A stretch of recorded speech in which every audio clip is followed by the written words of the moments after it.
hope you are all well. This is our October meeting for Community Board 8. And we have a lot of businesses this evening, including the budget district. This year, the agencies have asked the community boards in Brooklyn especially, I believe, to send supporting recommendations to the mayor for their budgets.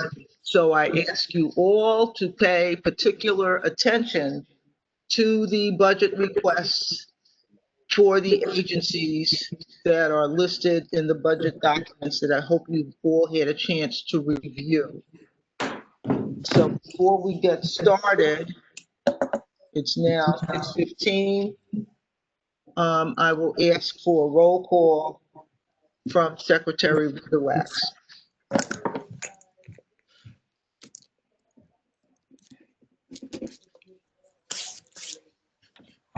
Good evening, everybody. As I suggested in the chat, there's two ways we can keep things a little more smooth when we call the roll. Please make sure that your name is visible on your face as I see them. And when the roll is called, I will be doing it alphabetically by your last name. So please try to unmute yourself in advance of when you know your name is going to be called, and remute yourself once your vote has been taken. If I hear your vote, I will say thank you. If I do not say thank you and I move on, that means I didn't hear you. So either you didn't unmute or it's a problem on my end, but listen for the thank you. If you didn't hear it, say something in the chat or unmute and talk to me at the end. Mr. Witherwax, if I may, before you get started, I'm getting a text message from a fellow colleague on the board who's saying that by calling in, he's not allowed to engage with audio, and he's not showing up other than through a phone number. I'm sorry, Mr. Ellis, wouldn't he get audio on the phone? He's hearing us, but he's able to engage with the audio, meaning he cannot communicate back. So his roll call or his attendance vote will not be able to be heard. Not good. Thank you. I think that might be the case on a few other people trying to just dial in through the dial-in direct. The same problem. Can you guys hear me? Boyd, hi, Julia. Yes, we can hear you. Okay.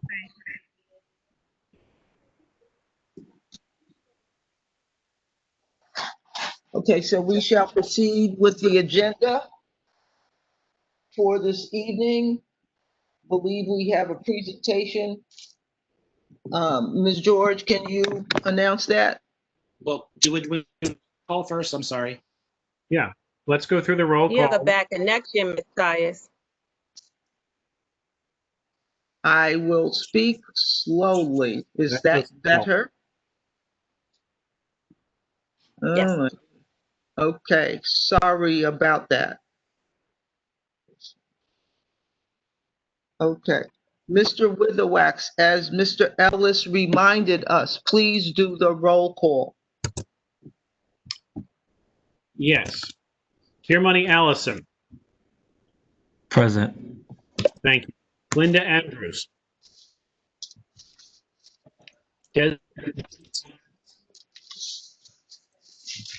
Lisa Atkinson.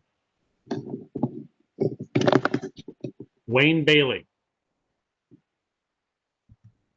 Princess Ben James. Julia Boyd.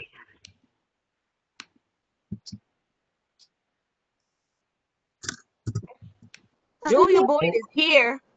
Thank you. I can't. Thank you, Ms. Boyd. Gail Branch Muhammad.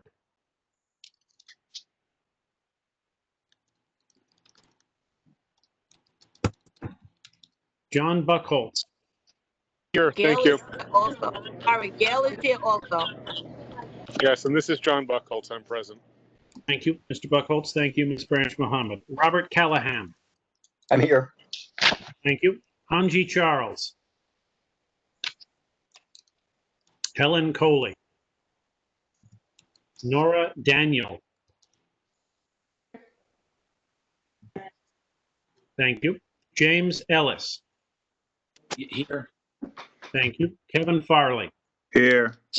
Thank you. Andrea Ferris. Fred Frazier, Drew Gabriel, Tamika Gibbs, Najani Granville, Igenie Harris Blenman, Marva Henry, Present. thank you. Zerzima Jordan, Regina Kinsey, Sarah Lazar, Mireille Lemang, Present. thank you. Elaine Mahoney, Calvis Mickelsteins, Robert Puka, Yaya Raji, Here. thank you. Adam Sachs, Present. thank you. Brian Saunders, Present. thank you. Janola Soko, Meredith Staten, Carmisha Superville, Humphrey Tate Hall, Mark Certain, I'm here. thank you. Greg Todd, Ethel Thomas, Present. thank you. Gib Vacone, Present. thank you. Eves Villas, Kimberly Watson, Irsa Witherspoon, Present. thank you. Sharon Wedderburn, Robert Witherwax present. Deborah Young, Present. thank you. Phil Mizuka. We only have 20 out of 47. We do not yet have a quorum. Mr. Witherwax, in the chat, Miss Sarah Lasser has announced that she's here. Thank you. Present. Ms. Granville is also present. Thank you. Mr. Witherwax, Miss Jordan said, and also she just texted me, she's calling in but can't speak. Thank you. That brings us to 22. We still need 2 more bodies. Okay, we can start. We'll start a discussion with a presentation from, who is our guest this evening, our guest speaker? Ms. George? Miss Lorraine Brown, she's on. Yes, this is Lorraine Brown. Can you hear me? Yes. Thank you very much, Community Board 8. I'm sorry that all you can see is the top of my head, but in better times, we will all be able to be in the same room. And thank you for allowing me to speak with the Community Board tonight. I'm here to talk about the Interfaith Medical Center and our plans around our pediatric inpatient services. During the height of the first wave of the COVID pandemic, we essentially transformed our pediatrics unit into intensive care bed capacity in order to essentially triple the number of ICU beds that Interfaith has. We went from 13, our ongoing number of intensive care beds, to 43 beds, and that included the use of 6 of our pediatrics inpatient unit beds. The reason we were able to do that is because the daily census on our pediatrics unit has been extremely low. Over the last 3 years, we've had anywhere between 2 and 3 patients on our 10-bedded pediatrics unit. And therefore, even as the wave of COVID hospitalizations significantly declined, and the use of intensive care beds has gone down to our normal utilization, we stepped back to think about what would we do in terms of our pediatric inpatient capacity. I should have introduced as the CEO of both Interfaith Medical Center and the One Brooklyn Health System. And I apologize for not introducing myself in that way, because as we were considering what the future would be in regards to our pediatric inpatient services, We're also looking at the pediatric inpatient capacity and utilization at Brookdale Medical Center. The One Brooklyn Health Center system includes Kingsbrook Jewish Medical Center, Brookdale Hospital and Medical Center, and Interfaith Hospital, as well as 3 nursing homes and at least 10 family care centers or ambulatory care centers. So in going back and looking at the last 3 years of pediatric inpatient utilization at Brookdale, we saw that the utilization of that 30-bed unit has also significantly declined. We have at any given time 8 to 9 youngsters in the pediatric inpatient unit at Brookdale. And the reason for the decline is principally a good news item. Many children don't need to be hospitalized, particularly in the last 10 years. More of many of the hospitalizations related to asthma and the success in treating asthma and having asthma action plans and educating families as to what to do to prevent asthma attacks has been successful. And when a child needs to be in a hospital, that child is very sick and often needs to be in a specialty children's hospital. So the utilization declines have not been a surprise, and therefore we stepped back to look at what might we do in terms of better using resources. So essentially we are proposing to consolidate the 2 units at Brookdale. I mentioned an average of 2 to 3 children in Interfaith and 8 to 9 at Brookdale.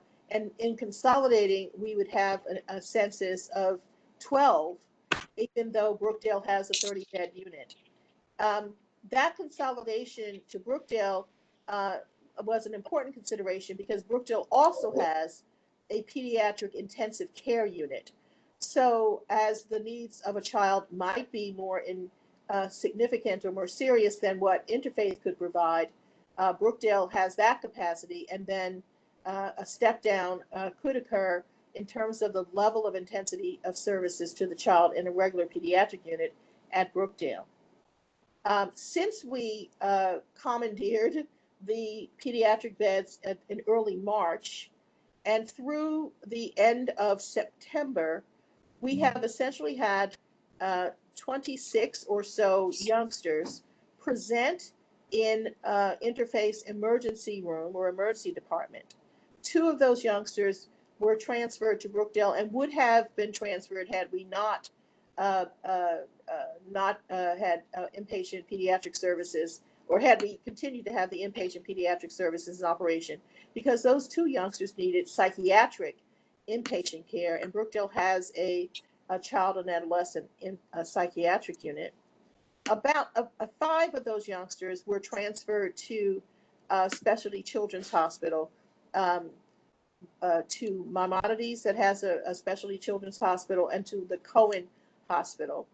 And 19 of those youngsters who came to the Interfaith Emergency Department and who needed to be hospitalized were transferred without event to Brookdale.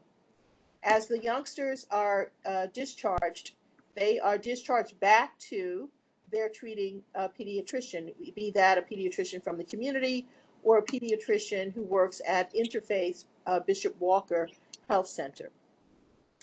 I should add that the consolidation of the inpatient services does not mean that Interfaith is closing or reducing our level of services on an outpatient basis.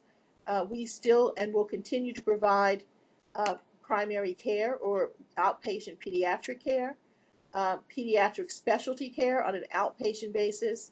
We have an extensive array of dental services, pediatric dental services, and again, we will continue to ensure that if a youngster is hospitalized at our sister facility, that youngster will be able to return and get their ongoing treatment at Interfaith Bishop Walker. Moreover, we have significant investment, or we will be making a significant financial investment in a capital improvement in our emergency department. Because one of the things that we have learned, we actually convened focus groups of consumers and others who have used, whose family members have used our emergency department, is that right now the design of our ED does not separate children from the adult population. And so we've undertaken a design or a redesign of our new ED. The renovations will begin in the middle of 2021. And in that new design, we will have a discrete space for youngsters and their families. And that will include 2 bays or rooms, so that if a youngster needs to be observed over an extended period of time, we will have that opportunity. As I mentioned, in terms of the numbers of transfers that have occurred since March 1st, it's about 3.5 transfers a month of youngsters. So having those 2 observation beds and this discrete space for children should enable us to provide the requisite triaging and emergency and urgent care for children and their families at Interfaith's emergency department. I would also say that we are, over the next 2 years, are going to be doing a significant renovation at Bishop Walker. And that would include the total revamping of our outpatient pediatric services. And so we are very much looking forward to that. And in that context, we are continuing to provide our extensive sickle cell services from pediatric, from youngsters to adults. But we are very proud of our pediatric sickle cell program that occurs at Bishop Walker. When a hospital or any healthcare organization changes its services, either through consolidation or closing or reducing, the question is asked as to what does that mean for the staff.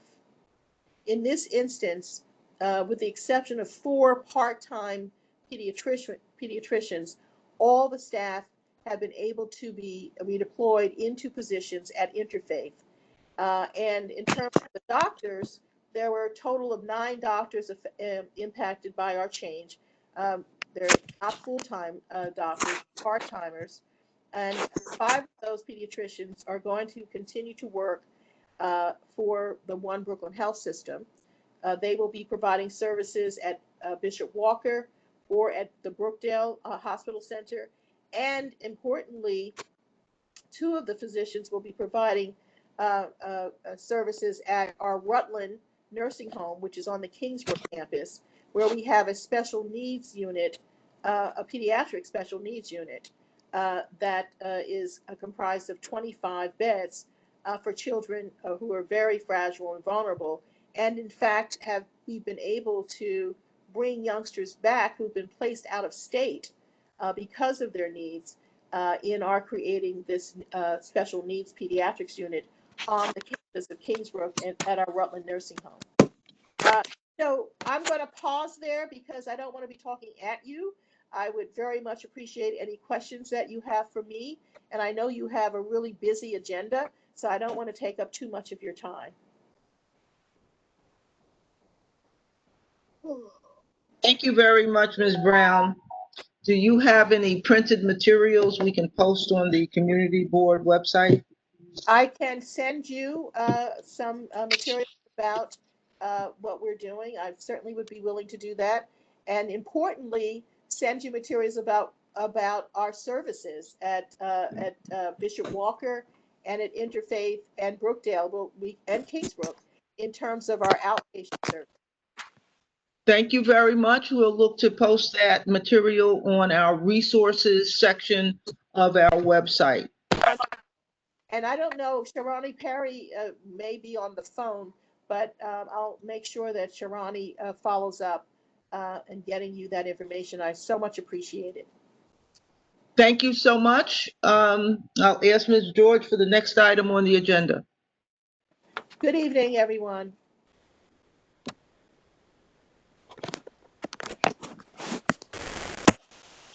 The next item is the budget. Okay, so we shall proceed with our budget review. We'll go item by item, and I have to ask Ms. George to guide us through that process. Okay, the statement that I sent you, you need to read the statement first to explain the budget process. Thank you.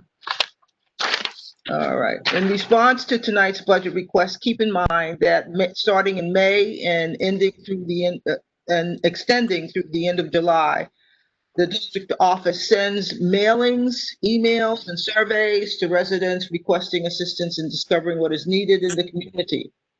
Once the information is gathered, we submit our items to the community for review during a public hearing in September. It is at this public hearing that additional requests can be taken from the floor by those in attendance. Additionally, this public hearing serves the purpose of assisting the board in prioritizing what is submitted. We also rely on our committees to discuss what types of programs are needed in their general coverage areas. Therefore, our budget items are a compilation of what was submitted to the district office and what the office staff recognizes is needed in the community. Based on questions and complaints fielded during the course of the year. We understand that different demographics need different things. That is why we reach out to the community for input. Excuse me, please shut that off. I'm sorry. So with that, we will proceed with the comments received. So we're only taking comments tonight or additions. Only comments on budget items or additions to the budget items. That's all we're doing tonight. Any comments? We emailed it out to the community, to the board members. So we would like comments to what we're submitting or any additional items to be submitted.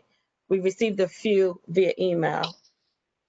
Miss George, do you want us to recap anything that was emailed, or is that sufficient? Yeah, we're not going through all the items. We're not reading it tonight. Okay, thank you. Any questions or Okay. comments? Any additions? As someone who's monitoring the chat and the Q&A, if you do have any questions or comments about the budget that was circulated, please acknowledge yourself in the chat and the Q&A when we can then hear your point. Hi, this is Robert Callahan. I wanted to know if this is the final stage, this comments and additions process, because this is the first time seeing a document like this, and would be interested to know if we're midway through the process, at the beginning of the process, end of process. We're at the very beginning of the process. Okay, Mr. Callahan, this is fiscal 22. This would start in next July 1st. So it's always a half a year ahead. Over the past week, Ms. George and I, Ms. Neal, we've sat in on budget updates from the various service agencies of the city. And they are asking that if you see a need to send a letter to the mayor asking to increase their budget. So one of the things I was able to put in for sanitation is to ask that the trucks have brooms and shovels to sweep up any bags that burst, spillage from bags that burst as they are doing their regular service. So it's small things, but at the end of the day, it all adds up. We have some other serious issues in the district that I hope will come out as we step through this process. So I hope people speak up because this is a chance to bring these things forward.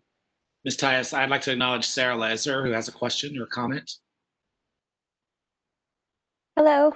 I was wondering if this would be an appropriate place to insert a request for the city to provide land use training for us. I don't know if that fits into the scope of what's being done here or not. No, that's not a budget request item. Oh, okay. Thank you.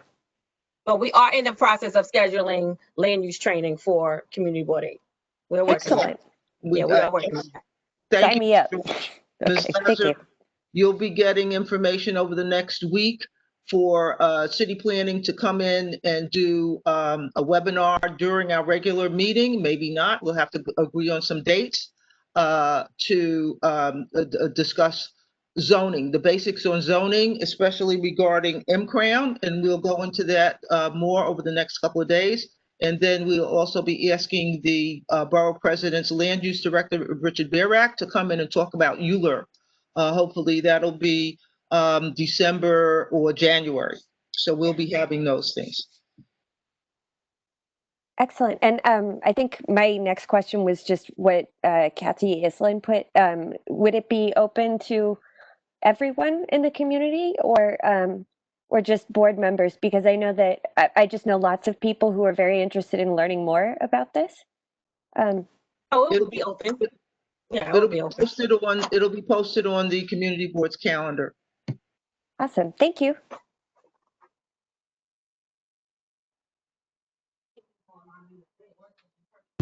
Any other recommendations, suggestions, additions to various agency budgets? Speak up now. My daughter always says a closed mouth doesn't get fed. Ms. Tyus, if I may, I would encourage those, if you have a chance to review that, to please, if you haven't been able to review this, to do so and support our efforts in identifying our most premium needs. I do see a comment coming in, so let me acknowledge Mr. Buckholz.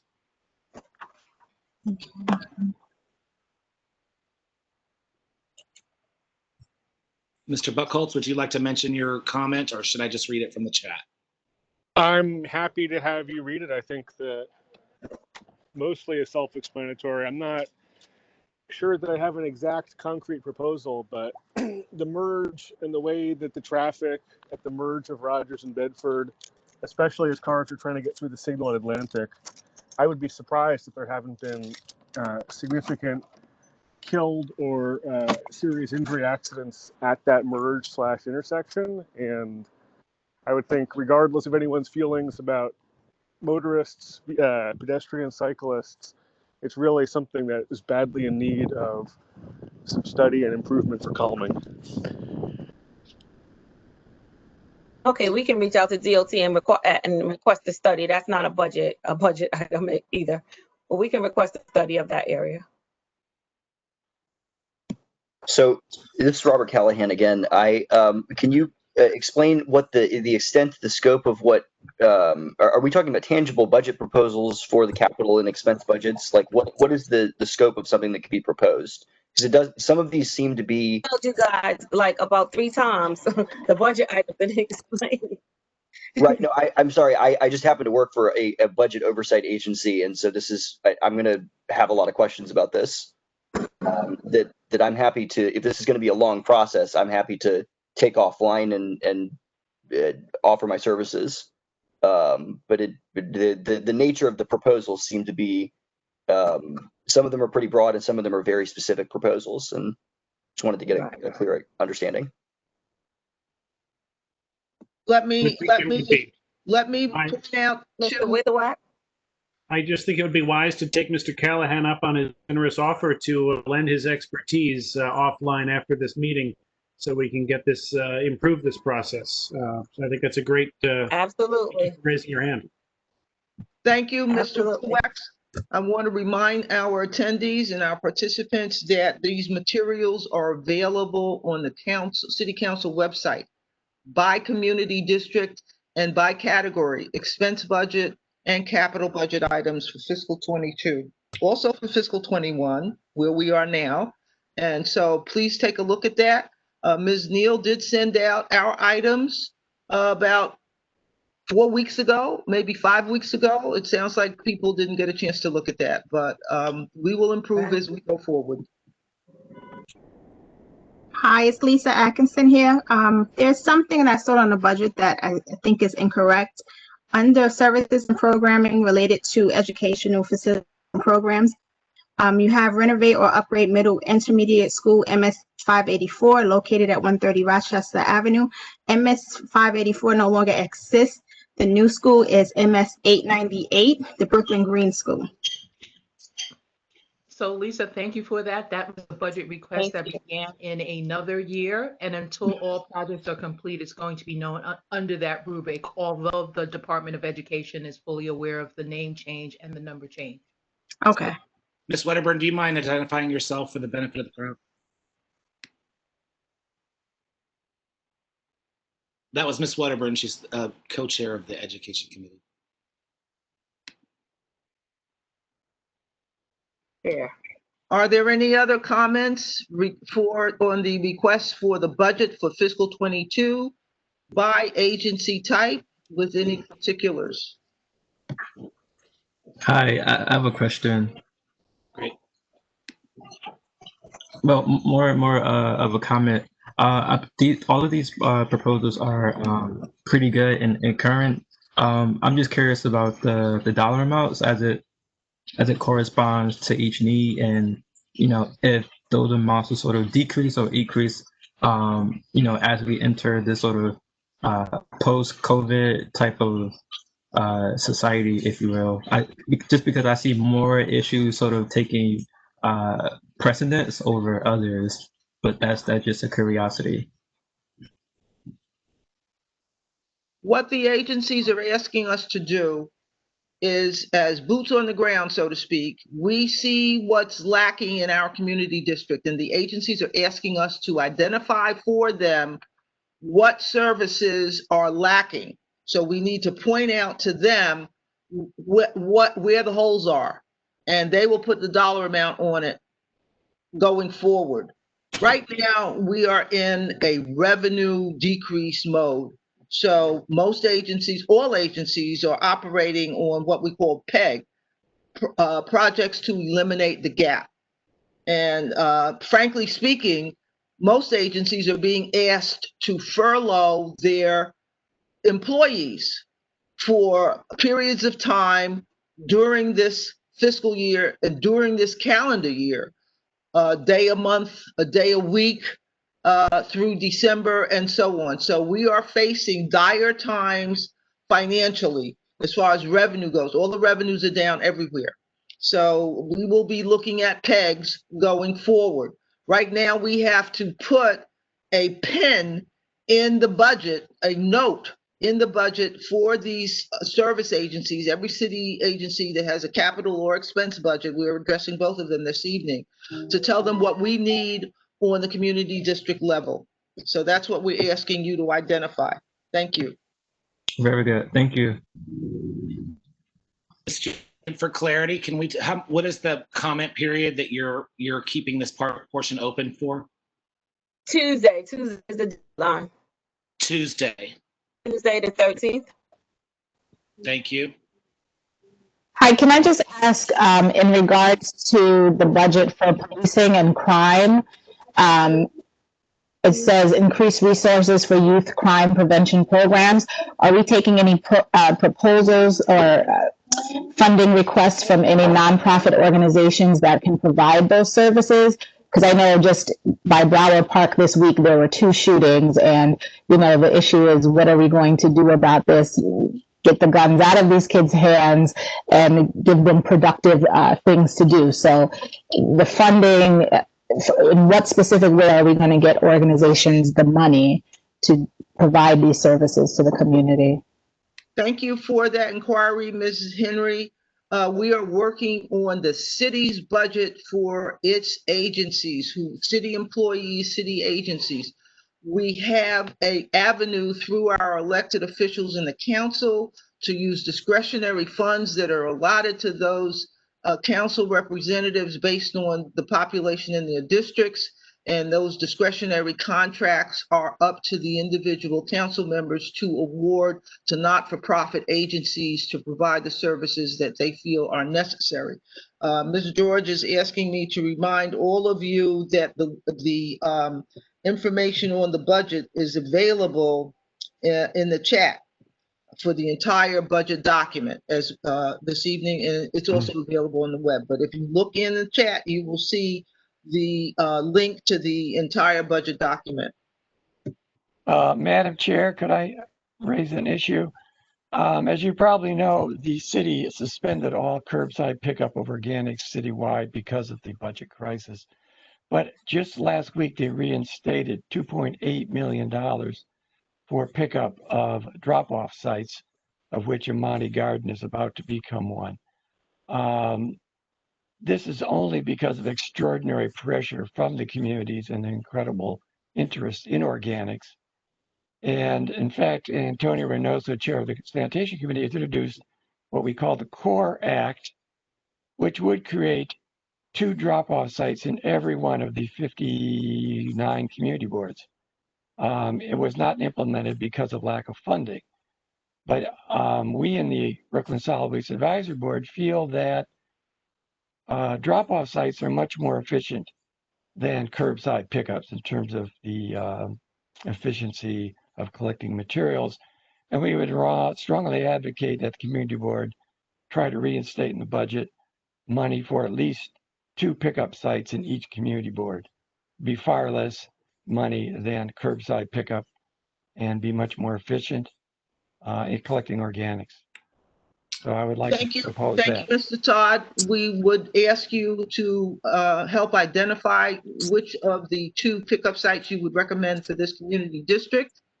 And we look for a written statement from you to that effect so that we can forward it to the Department of Sanitation. Thank you. You're welcome. Madam Chair, can I make a statement and propose a motion? Yes, sir. So in response to tonight's budget's requests and those that can be accepted up until Tuesday, keep in mind that starting in May and extending through the end of July, the district office sends mailings, emails, and surveys to residents requesting assistance in discovering what is needed in the community. Once the information is gathered, we submit our items to the community for review during this public hearing in this time of the year. It is at this public hearing that we ask for additional requests to be taken from the floor, as we tried to do this evening and solicited. Additionally, these public hearings serves as a purpose of assisting the board in prioritizing what final decisions are submitted. We also rely on our committees to discuss what types of programs are needed in the general coverage areas. Therefore, our budget items are a compilation of what is submitted to the district office and what the office staff recognizes is needed in the community based on questions and complaints fielded throughout the course of the year. We understand these different demographics need different things, and that is why we continue to reach out for your community input. But at this time, I'd like to make a motion that the full board vote on the final submission of the budget document and give the district office the authority to use this information gathered at tonight's hearing and by email submission to prioritize the top 40 capital expenses, or top 40 capital items and the top 25 expense items. Thank you. Second. Who seconded? Sharon Wedderburn. Thank you. Thank you, Ms. Wedderburn. Mr. Witherwax, will you please call the roll on the motion? So they had planned, they're gonna let 3 people say something and then they'll have to make the motion to like cut. Your comments can be heard. If there's something you'd like to say, you can chat.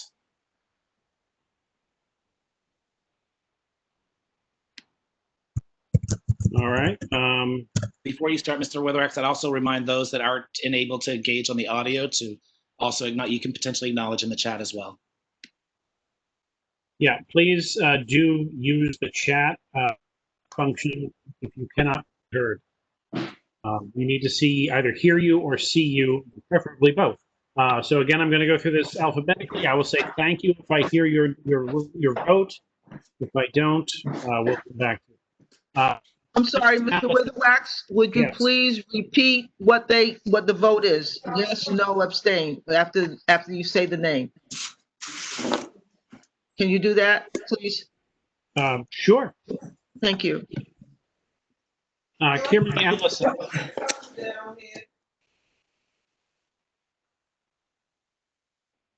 Mr. Allison. Andrews. Desmond Atkins. Lisa Atkinson. Yes. The vote is yes. Thank you. Wayne Bailey. Princess Ben James. Julia Voigt, Gail Yeah. Branch, Ms. Boyd votes yes. Gail Branch Mohammed,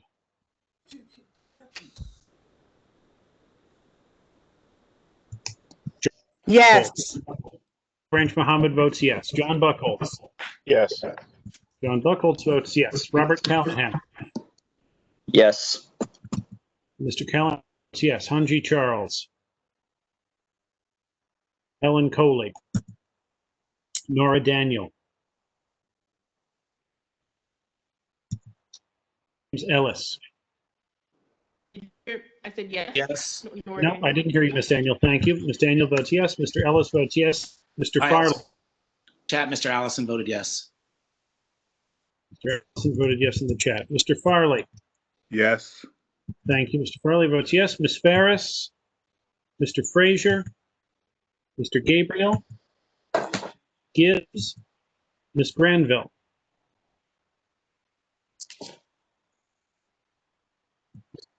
Unmute and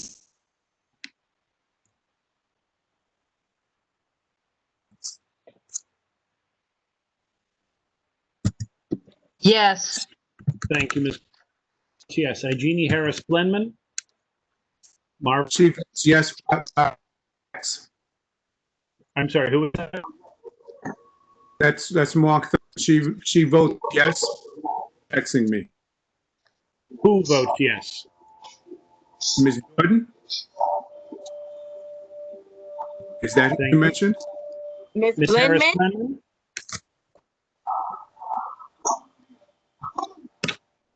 Marva Henry? Yes. Thank you. Ms. Henry votes yes. Suzima Jordan? I apologize. Yes for her by way of text. Ms. Jordan? Correct. Thank you, Mr. Thurton. Ms. Jordan votes yes. Ms. Kinsey? Laser? Yes. Thank you, Ms. Lazar. Votes yes. Ms. Lemaine? Yes. Ms. Lemaine votes yes. Ms. Mahoney? Mr. Mickelstein's, I believe, is on the chat. by chat, he votes yes. Thank you, Mr. Mickelstein's. Mr. Raji? Yes. Mr. Raji votes yes. Mr. Sachs?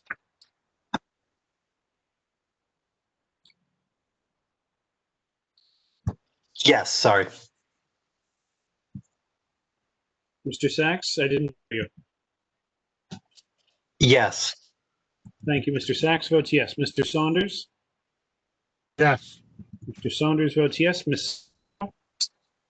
Captain Staton? Ms. Supervielle? Ms. Tate Hall?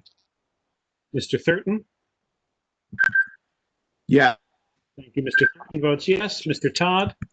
Yes. Mr. Todd votes yes. Ms. Tyus? Yes. Ms. Tyus votes yes. Mr. Vacconi? One moment. Myself here.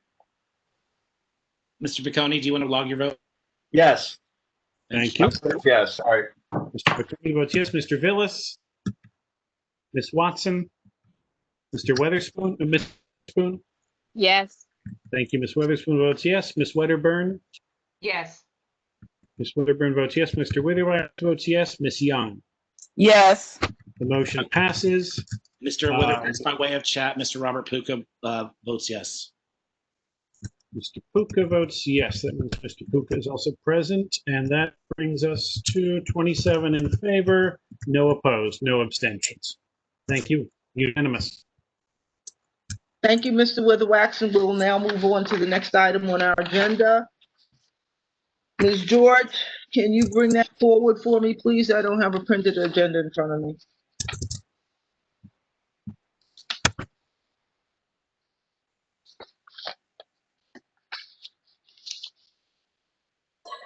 We're up to action items right now. The first action item is Slack. Thank you.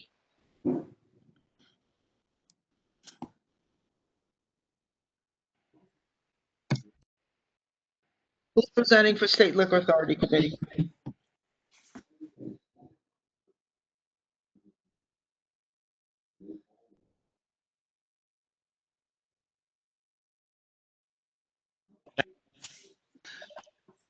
I had myself muted. I was asking if you wanted me to proceed. I presume from no comments, that was a yes, so let me proceed. So good evening, my name is James Ellis. I'm the chair of the SLAC Sidewalk Cafe Review Committee, and we met on Monday, October 5th, 2020 via WebEx. This committee discussed these following applications.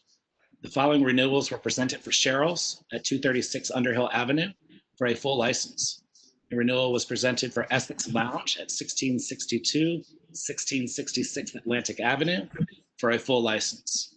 And final renewal was for Bar 704 at 704 Nostrand Avenue, inclusive of a rear yard and live music and dancing, for a full license.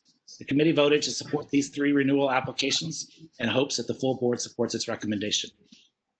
At this time, I will be monitoring the chat or any raised hands or Q&A for any comments or questions regarding these renewal applications presented.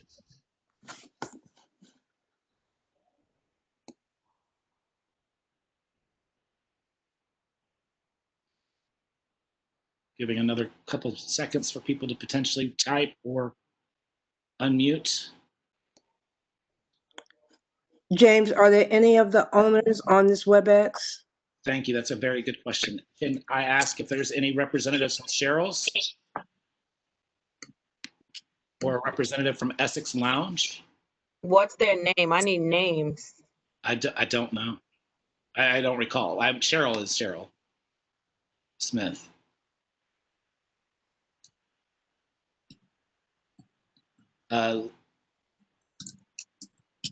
We have Ms. Vogel and Ms. Waverick from Brooklyn Clay, but I believe theirs was a motion that was made in the, the August meeting that then was made as an executive decision.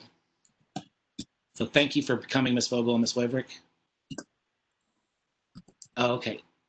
September. Okay, Bar 704 is here as well. Great. I'll make sure. Are there any other questions or comments? Hearing or seeing none in the chat, the Q&A, or through audible transmission, I ask for a motion from a member of the committee board. Motion to recommend renewal of all of those liquor licenses. A second.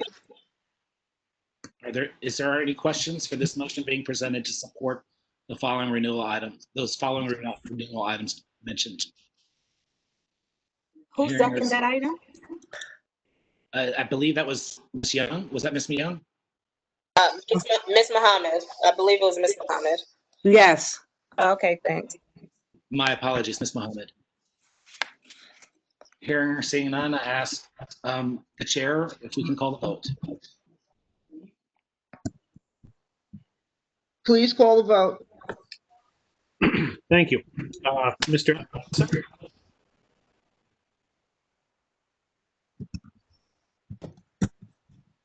Ms. I will Andrew? monitor his response in the chat. Thank you. Best to wait till I'm done with the whole roll, and then I'll ask if there are any votes in the chat. Thank you, Mr. Weatherwax. Linda Andrews and Atkins, Lisa Atkinson. Atkinson votes yes. Mr. Bailey, Ms. Ben James, Ms. Boyd.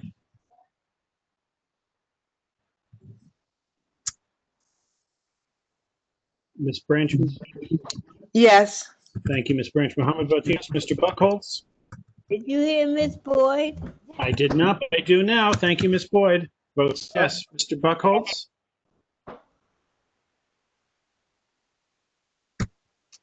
Callahan. Yes. Thank you, Mr. Callahan votes yes. Ms. Charles, Ms. Coley, Ms. Dan. Yes. Ms. Daniel votes yes. Thank you, Ms. Daniel. Yes. Mr. Ellis votes yes. Farley. Yes. Thank you.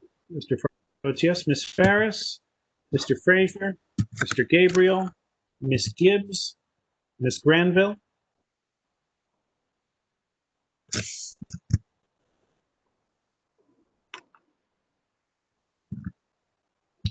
See Ms. Granville, but I don't hear a vote. Ms. Harris-Blockman? There you are. Ms. Thank you. Thank you, Ms. Granville. Votes yes. Ms. Henry? Yes. Thank you. Ms. Henry votes yes. Jordan? Ms. Kinsey? Lazar? Miss Kinsey is on the phone. She said you can't hear her. She's talking to me. She's just voted yes. Thank you, Ms. Kinsey. Votes yes. Ms. Jordan voted yes by And Ms. way of Jordan? text.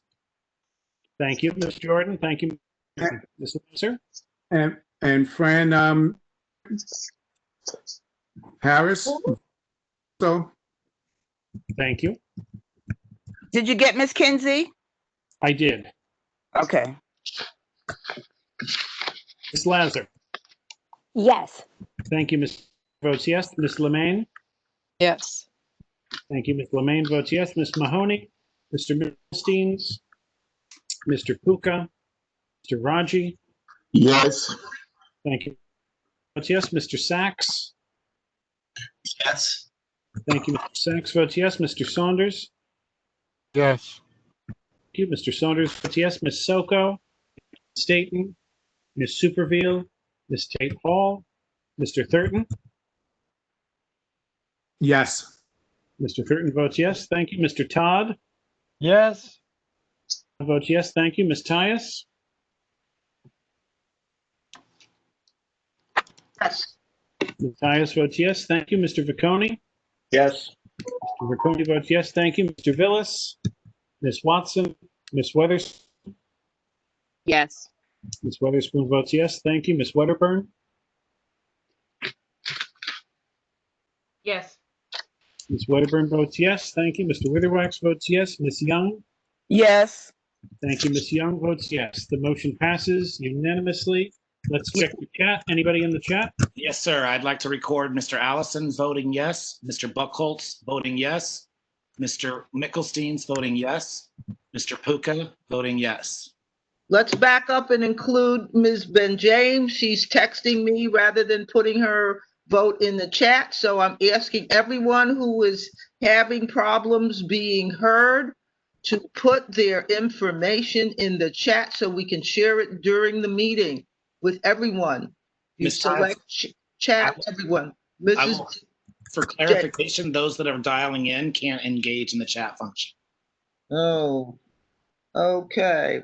And- Ms. Ben James has she's texting me, so I don't understand that, but at any Can rate. you give us the count, the total count, final count, Mr. Witherwax? 30 Well, in just a favor. minute, Ms. George, I'm saying, Ms. Ben Pardon James is saying she can't be heard. And she's voted, she's asking me to let everyone know that she can't be heard. She Okay, doesn't we say what counted her her. vote is, though. All right. She was counted. This is not the time to discuss this, but I have a bit of a problem with that because if I can't hear you or see you vote, how do I know it's actually you voting? Right? For tonight, agree, for non-controversial 100%. issues, we'll roll with it. But let's keep that in mind for the future. If you cannot be seen and heard, you cannot participate in this meeting legally. So let's keep that in mind and try to fix it. Okay, what we want people to know, and anyone on the call who's receiving text messages on their phone and the caller is asking them to relay to the meeting what's happening, then they need to try to dial in to the meeting and do it that way rather than calling someone else.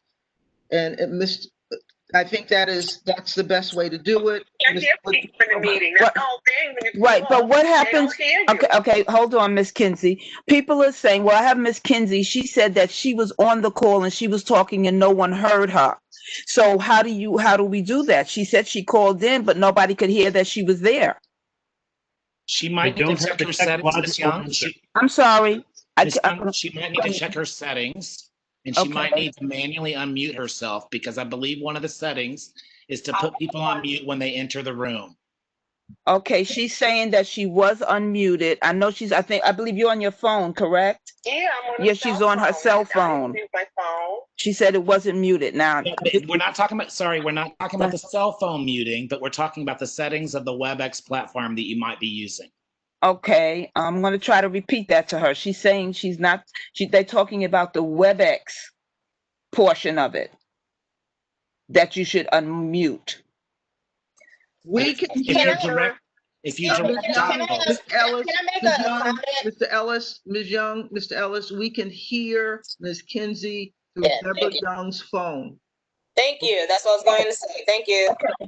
All right, Okay, so that is the workaround for this meeting, and we will discuss how to fix this going forward. okay, Miss, I'm gonna put myself on mute and repeat what you just said to her. So that for the next vote, I'll put her voice up to my computer, okay? Thank you. Ms. Tyus, if I may move on to the next action item. Please do.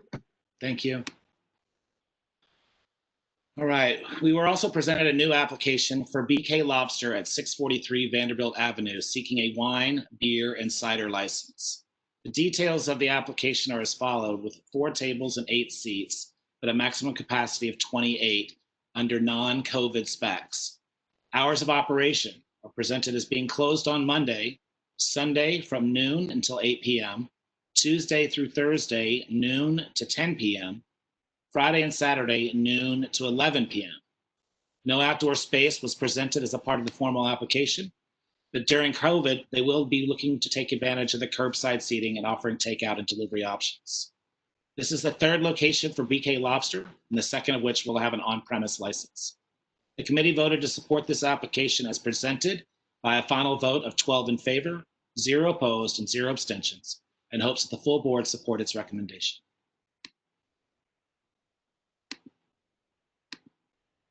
Great. At this time, if anybody has any questions or comments, please acknowledge yourself in the chat. Or if easier, to unmute yourself.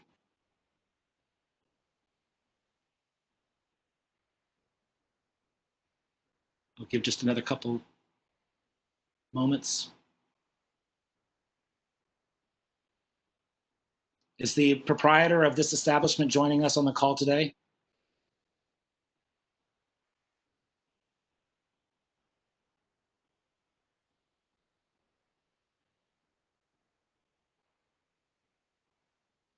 Not sure that they are here or not, but they can acknowledge themselves in the chat or via other methods. Seeing or hearing no other indications of a question or comment about this new application presented, I'll ask for a motion from our board.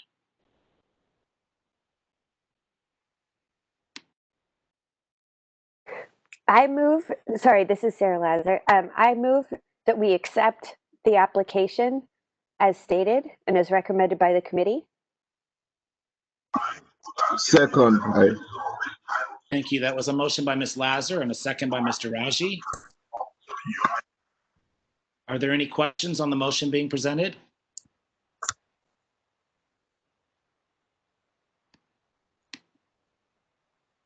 Seeing no indications of the question, I'll ask the chair to call the vote.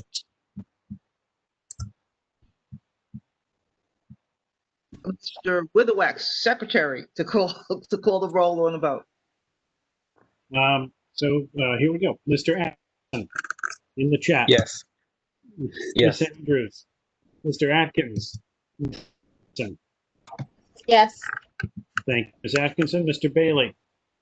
Ms. Ben James, through some telecommunication. I'm sorry, Mr. Witherwax, if you could slow your pace a minute, because it seems like it takes 2 seconds for it to cross the ether and to get a response. James. Ms. Boyd. Thank you. Did you hear? Ms. Branch Did you Mohammed. Yes. Thank you, Ms. Boyd and Ms. Branch Mohammed. You both voted yes. Mr. Buckholz. Yes. Thank you, Mr. Buckholz. Mr. Callahan. Yes. Thank you, Ms. Charles. Ms. Copeland. Ms. Daniel.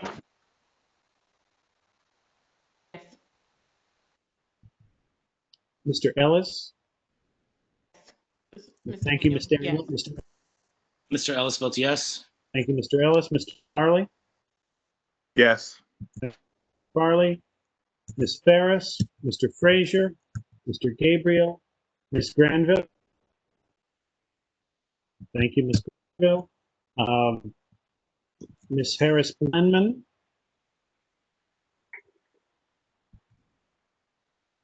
Ms. Henry. Yes. Henry. Ms. Jordan. Ms. Kinsey. Ms. Kinsey, your turn. Say it again. Thank you, Ms. Kinsey. Ms. Lazar. Yes. Thank you, Ms. Lazar. Ms. Lemaine. Yes.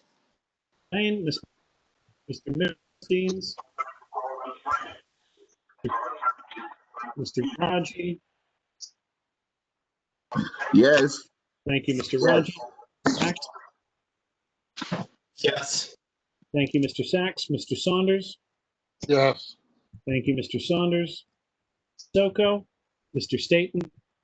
Ms. Supervielle. Ms. Tate Hall. Mr. Thurton. Yes. Thank you, Mr. Thurton. Mr. Todd.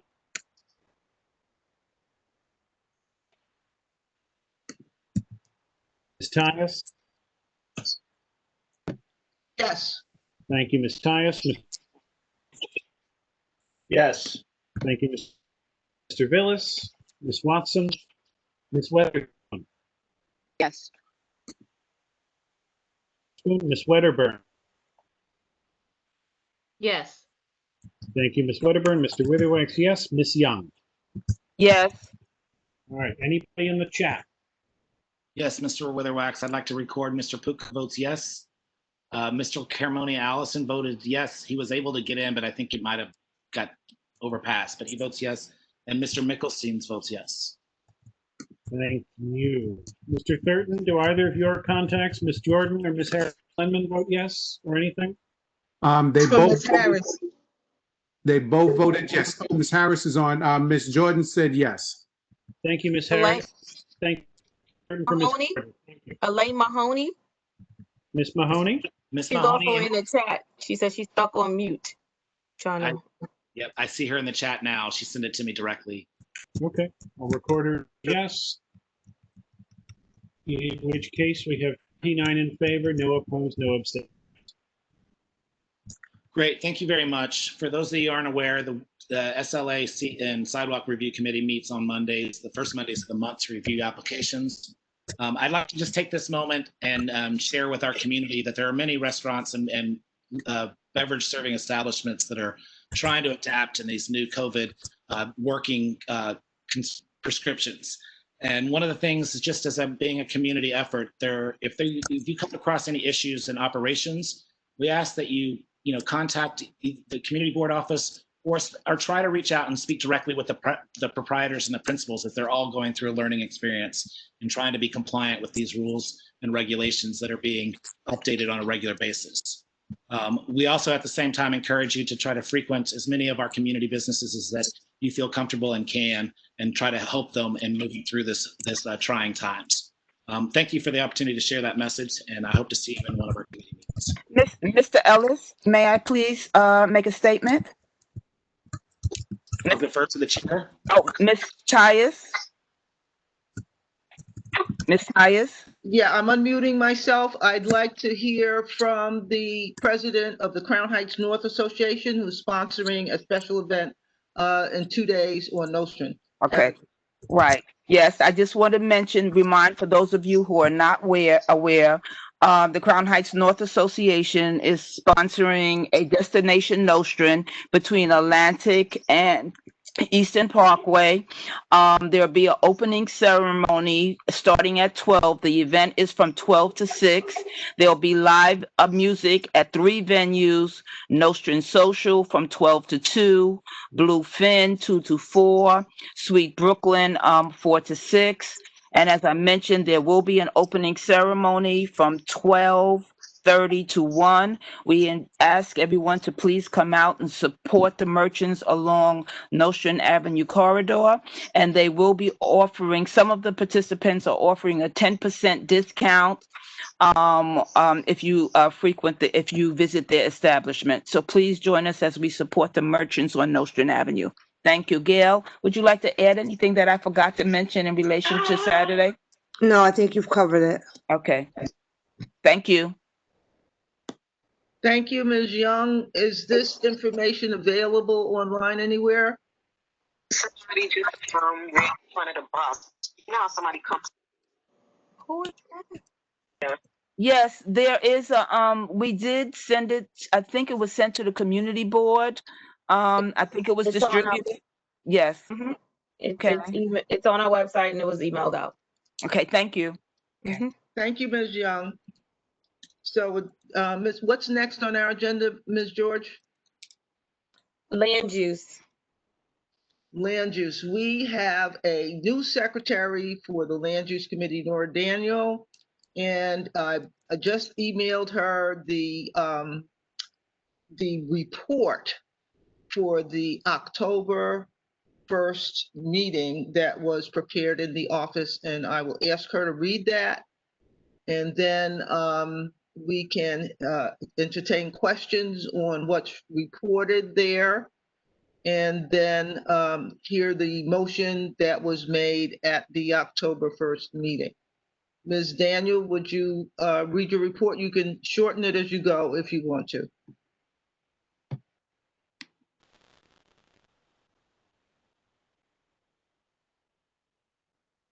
Email, just a moment.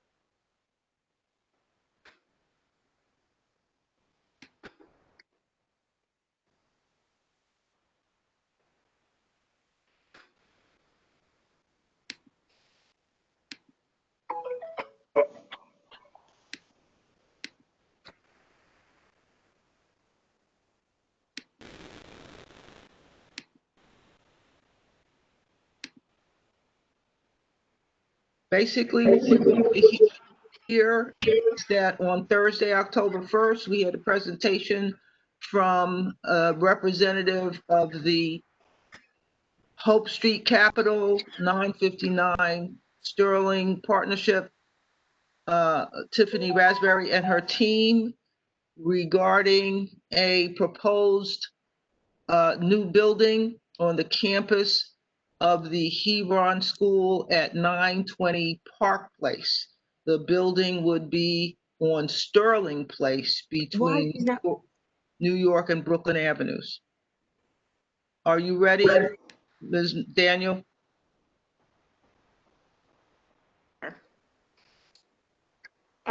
So the Lands Committee met on Thursday. There was a presentation on, we heard an application for certificate of appropriateness for 920 Park Place. The application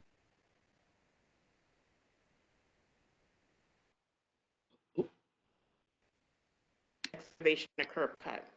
The site is the current Hebron SDA Bilingual School, formerly the Methodist Home for the Aged.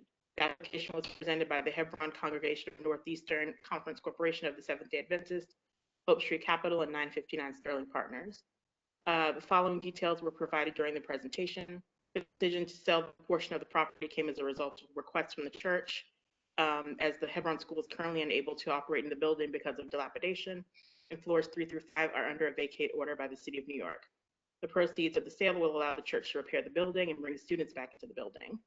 Its proposed building is 6 stories, and the scale is considered as of right as far as current zoning laws and regulations of R6 zoning codes.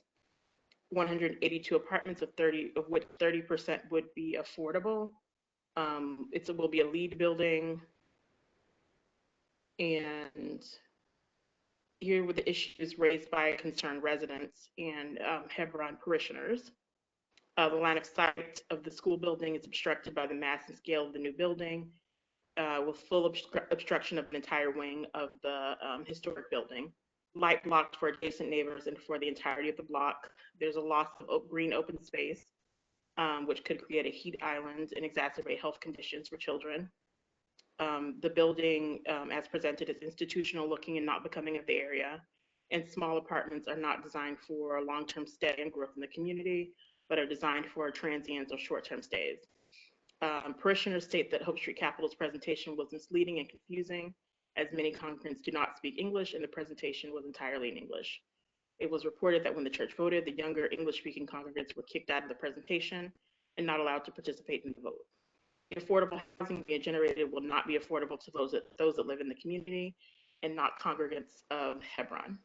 The negative impact of the project is too great to ignore, along with Hebron being contacted numerous times prior to Hope Street Capital to get grants for school renovations and restoration of the property.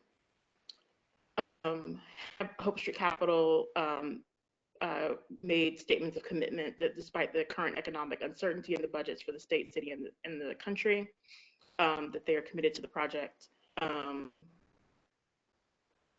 Attendees referenced other commitments that led to unfinished developments that blighted the community for decades. A motion was made and seconded for the committee to withhold support of the project as presented. A committee member offered an amendment to the motion for the committee not to support the application unless developers add a setback at the 4th floor on the Sterling Place side of the building to reduce the mass and scale and allow it to better match the shorter row houses, and for the developer to commit to affordable New York option A. The amendment was not accepted by the original motion maker nor seconded. The committee voted to withhold support for the application as presented with a final vote of 14 in favor, 2 opposed with 0 abstentions, and hopes the full board will support its recommendation to not support the Hebron project as presented. Thank you, Ms. Daniel. Are there any questions, Mr. Ellis, on this item? You see any questions? I have seen no indications of any questions or any comments in the chat at this time. If you feel There's a chat Ms. Ortiz just sent. Someone has a comment. Ingrid, let me find her. Sure, I have a statement. I have a request to make a statement from Ms. Lin Yi Yan. Pardon me for pronunciation issues. Ms. Tyus, would you? I accept the request to make a statement. Committee Board 8 members, I think she's saying that she can't unmute. I don't know if you can manually do that, but she also then says she would like to pass the statement to Fior. Is Fior available to make this statement?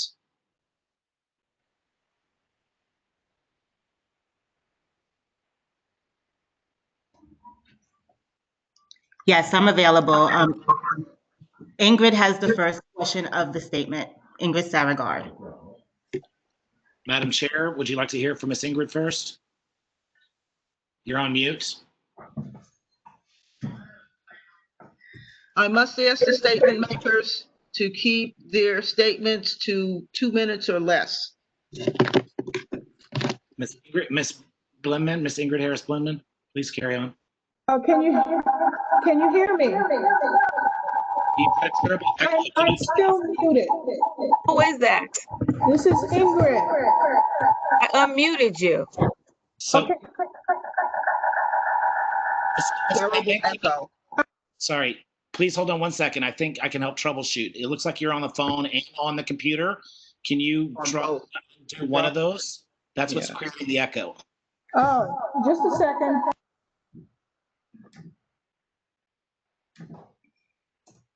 Try to speak down.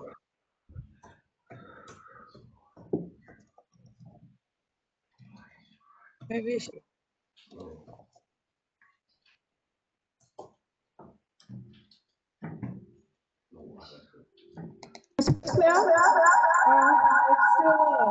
Sorry, Ms. Blimman, that audio is not of quality at this time. That's Ms. Saragard. Every time I try to mute her, I get the echo. I suggest we move on to the next speaker. 2 minutes. Can you hear me? Yes, please identify yourself. My name is Fior Ortiz Joyner. Please carry on. I'm reading this on behalf of Friends of 920, and this is our statement. Hope Street Capital's project does not have a single redeeming quality in terms of housing. The small unit sizes, as well as the building's lack of amenities, make it clear that this development is catering to young, short-term tenants who will not be looking to settle down and integrate into the community. Do not be fooled. There is no affordable housing in this development. At best, Hope Street Capital will participate in the Affordable New York Housing Program and offer 30% of apartments under this program. But the program's name is misleading. By design, only the upper middle class can afford apartments offered through Affordable New York. This year, individuals who make $100,000 a year qualified for Affordable New York apartments. Here in our neighborhood, the median income is around $40,000, and that figure is even lower for Black households. Therefore, we repeat, there is no affordable housing in this development. Lastly, we are deeply disturbed by the congregants' testimonials of the corrupt deal-making that has occurred between Hope Street Capital and the Northeastern Conference leadership. It's clear that our neighbors in the Hebron congregation are being deceived and lied to. That is an outrage. Equally troubling is the Northeastern Conference's claim in the media that the local community has never offered them any help to restore Hebron's historic building. In fact, the opposite is true. For over 15 years, local community members, including members of the Crown Heights North Association, have offered to meet with the church's leadership in order to share grant opportunities that would fund the restoration of this building. The Northeastern Conference has consistently ignored these opportunities, but we are still here and we are still willing to help. In conclusion, we urge Community Board 8 to vote against this project. This greedy developer shows no regard for community concerns, is willing to desecrate a landmark building for his own profit, has no real intention of offering affordable housing, and makes corrupt backdoor deals behind the backs of Hebron's members. For the sake of our community, please vote no on this atrocious project. Thank you. Thank you, Ms. Fior. Mr. Ellis, I think we have representatives from the project proponents in the audience. Do you see any questions for them in the chat? I see that Ms. Lin Yi is supposed to read the other half of the statement. I'm asking, okay, in response to Ms. Fior Ortiz's statement, is there any response from the project sponsor?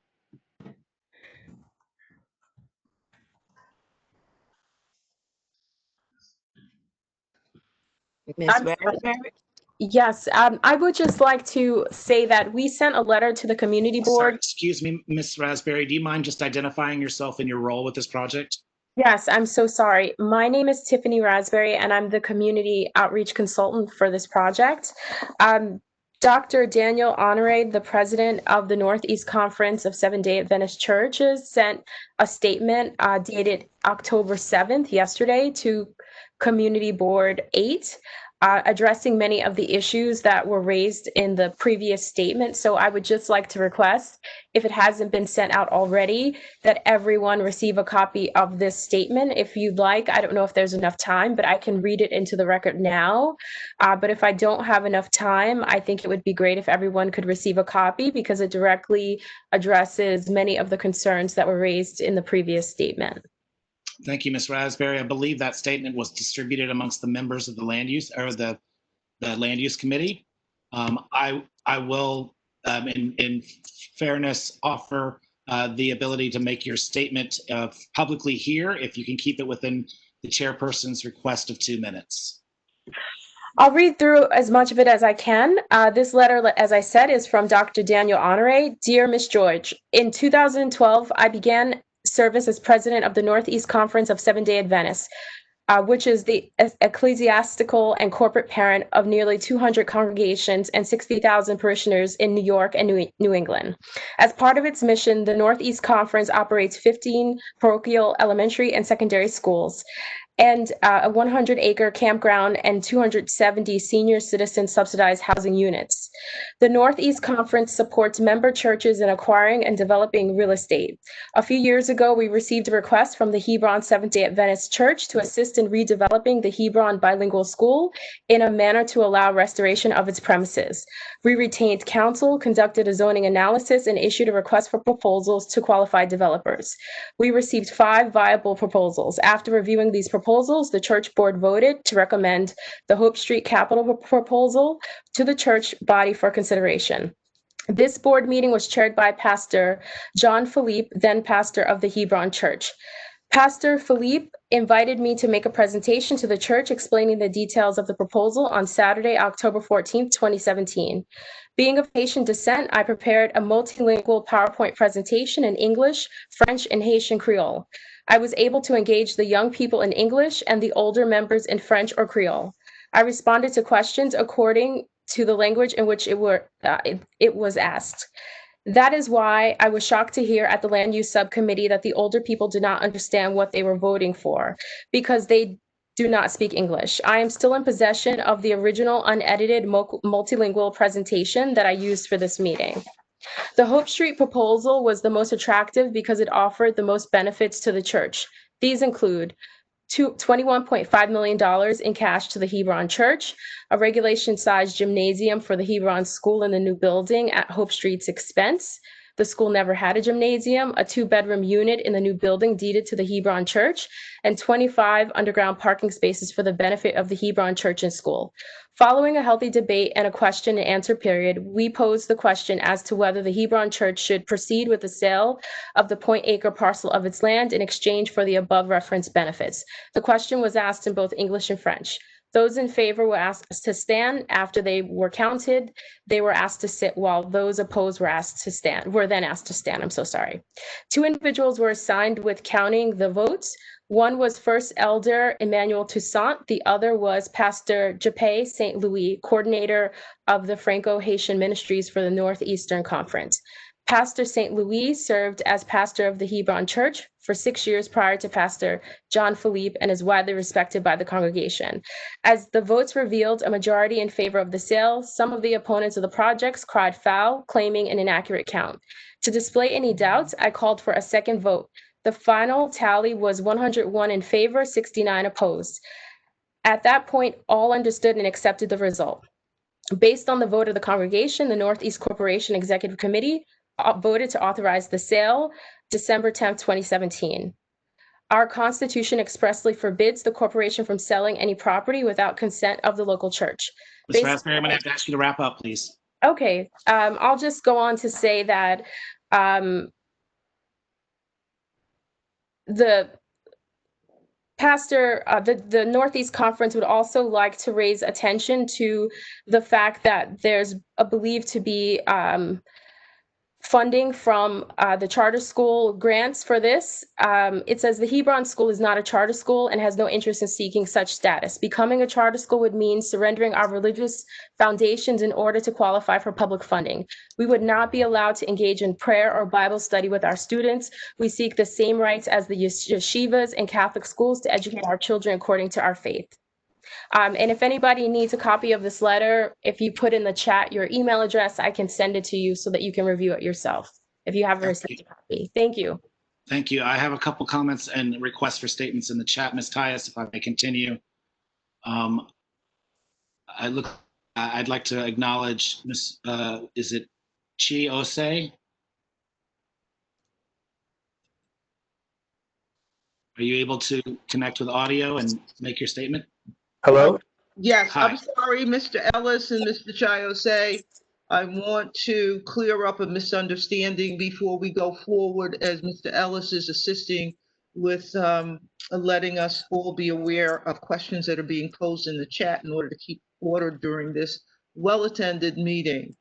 Ms. Raspberry, your letter was not distributed to the Land Use Committee upon receipt because it went into spam. I don't think there was advance notice to the board office or to myself that the letter was coming, so it is being distributed as we speak. It adds a lot of clarity. Do I want to say clarity? It adds another dimension to statements that were made by your clients previously. So that's all very interesting as well. I don't know if this will lead to a request for a layover on this vote, because some of the things that you read out don't coincide to other statements that were made during the presentation at the October 1st meeting. But at this point, the gist of the letter is there. Mr. Ellis is indicating that we are having questions come into the chat. So I will ask Mr. Ellis to put those questions to the attendees. Thank you, Mr. Ellis, and thank you, Ms. Raspberry, for reading the letter and bringing it to our attention that it was there. I'm sorry it went into chat, but it is being distributed to the Land Use Committee as we speak. Thank you. Thank you, Ms. Tyus. So let me just back up. I know we acknowledged Chiose, but there is a direct question about the asking from Mr. I believe it's Ms. Naomi JB. Has the developer clarified which affordable housing option they are selecting, or is there still no commitment? Ms. Raspberry, can you respond to that? Yes, we are still in such an early stage of this process that we have not decided, my client has not decided on an affordable housing level yet. Thank you. Let me just add, I'm sorry, Mr. Ellis, we did get a letter from Mr. Siegel on Friday, which I just forwarded earlier today to the Land Use Committee, that indicated the 3 different options that would be available. Thank you. I'll now ask, I'll bring back Chiose. Sorry again for pronunciation. Chiose, no worries. Thank you everyone for letting me speak. I just want to, I guess, address the community board and especially members that may have not attended October 4th. Chiose, if I can interrupt real quick before you get into your statement. Are you a resident of CB8? Yes. Okay, thank you. I am a resident of CB8 for 12 years. To any community board members that were not in attendance at the October 1st meeting regarding this development, the energy regarding the concern of community members was heavily against this development, and for right reason. Friends of 920 have garnered support from New York State Senate candidate Jabari Brisbort in the 25th District, our soon-to-be Assemblywoman Farrah Forrest in our current Assembly District was also against this development as well. Not only is this threshold of affordable housing in murky waters, as we've seen developments do in the past in central Brooklyn, but this will also be taking away from a large plot of green space within our community. It will raise the temperatures within our community. It will pollute the air as well as add noise pollution. The entire community, or at least the majority of this community, especially as someone that has lived here for over a decade and has grown up in the neighborhood, is ferociously against this development. So we heavily urge the community board to vote no or vote against this development. Thank you. Thank you for your statement. I have a question. I have a series of technical questions being posed by Mr. Rob Mandelbaum. Ms. Raspberry, if you're able to respond to these, we appreciate it.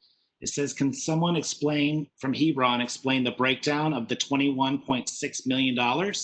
How much is cash compensation and how much of it is in-kind rehabilitation? If you would like to start with those questions, I have a couple. There's another set of follow-up to that.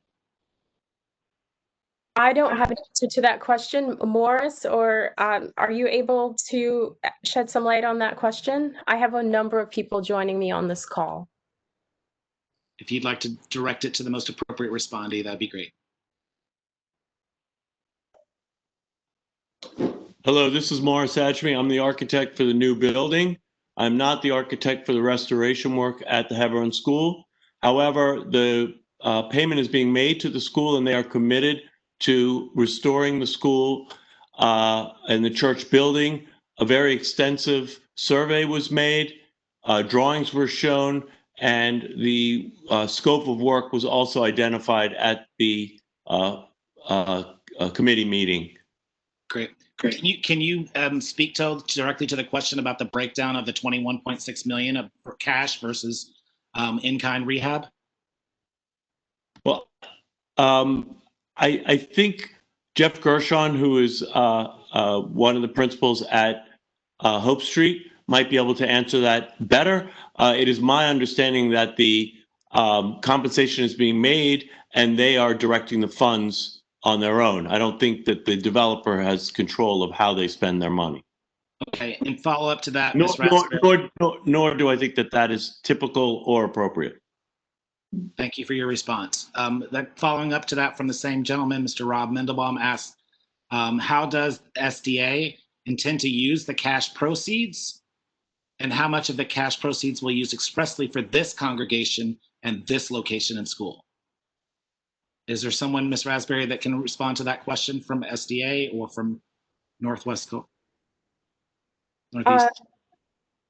Well, we have some team members that are muted, so if you could unmute Shah Denor from Hope Street, he can chime in. Is that possible? I will defer to the community board Yes, administrators. I'm working on it. Okay. Thank you. I'm starting to get, Ms. Tyus, just to acknowledge that we're starting to get kind of some backup of questions. So I'm going to do my best to move through these and as quickly as I can, or as efficiently as I can. Sorry, not quickly. Mr. Ellis, thank you for bringing that forward. I did caution the project proponents that this is not a second land use committee meeting. So at this point, given the rest of our agenda, I have to ask the project proponents to ask you, Mr. Ellis, to select 2 more questions for which we can get 2 more responses. And at that point, I have to call for a motion on the item. Well, as we were waiting for the technical response to the previous question, I will mention that there has been a comment made in the chat from Mr. Witherwax that you can review about this location being a crown jewel of Crown Heights. I want to look through, I see a question from Miss, I believe it's Murphy, considering there's concerns for the environmental and health concerns of taking away, sorry, it keeps scrolling back on me, so I have to apologize. Taking away one of only 2 open green spaces in this area, and was this discussed with Hebron since they'll be greatly impacted as well? I will just recall that the presenters did speak about this building being a LEED certified specs in construction and management, but I will continue to pose these questions. Thank you, Mr. Ellis. I'm asking for 2 more questions, and each one of them would have a response. And at that point, I'm going to ask for a motion, okay? Okay, well, I mean, we're leaving a lot of comments and questions on the table, Ms. Tyus. This is not a redo of the land use meeting. I understand, but we're asking the full board to make a decision and make a vote. So they're not presenting the process. All of our members have the opportunity to attend the various committee meetings.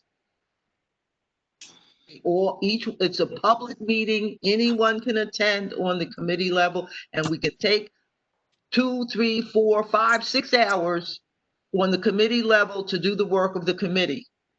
This is a full board meeting, and I am limiting the comments and questions on this item for this meeting at this time.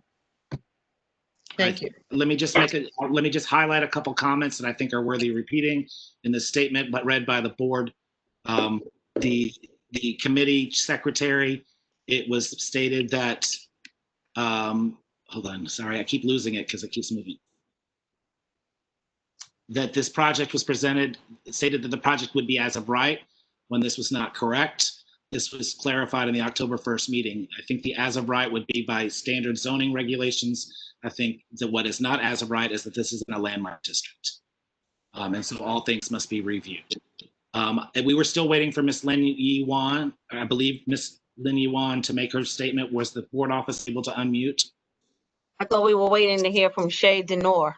Oh, is Shay ready to speak, Mr. Denor? Yeah, can you repeat the question? I'm sorry.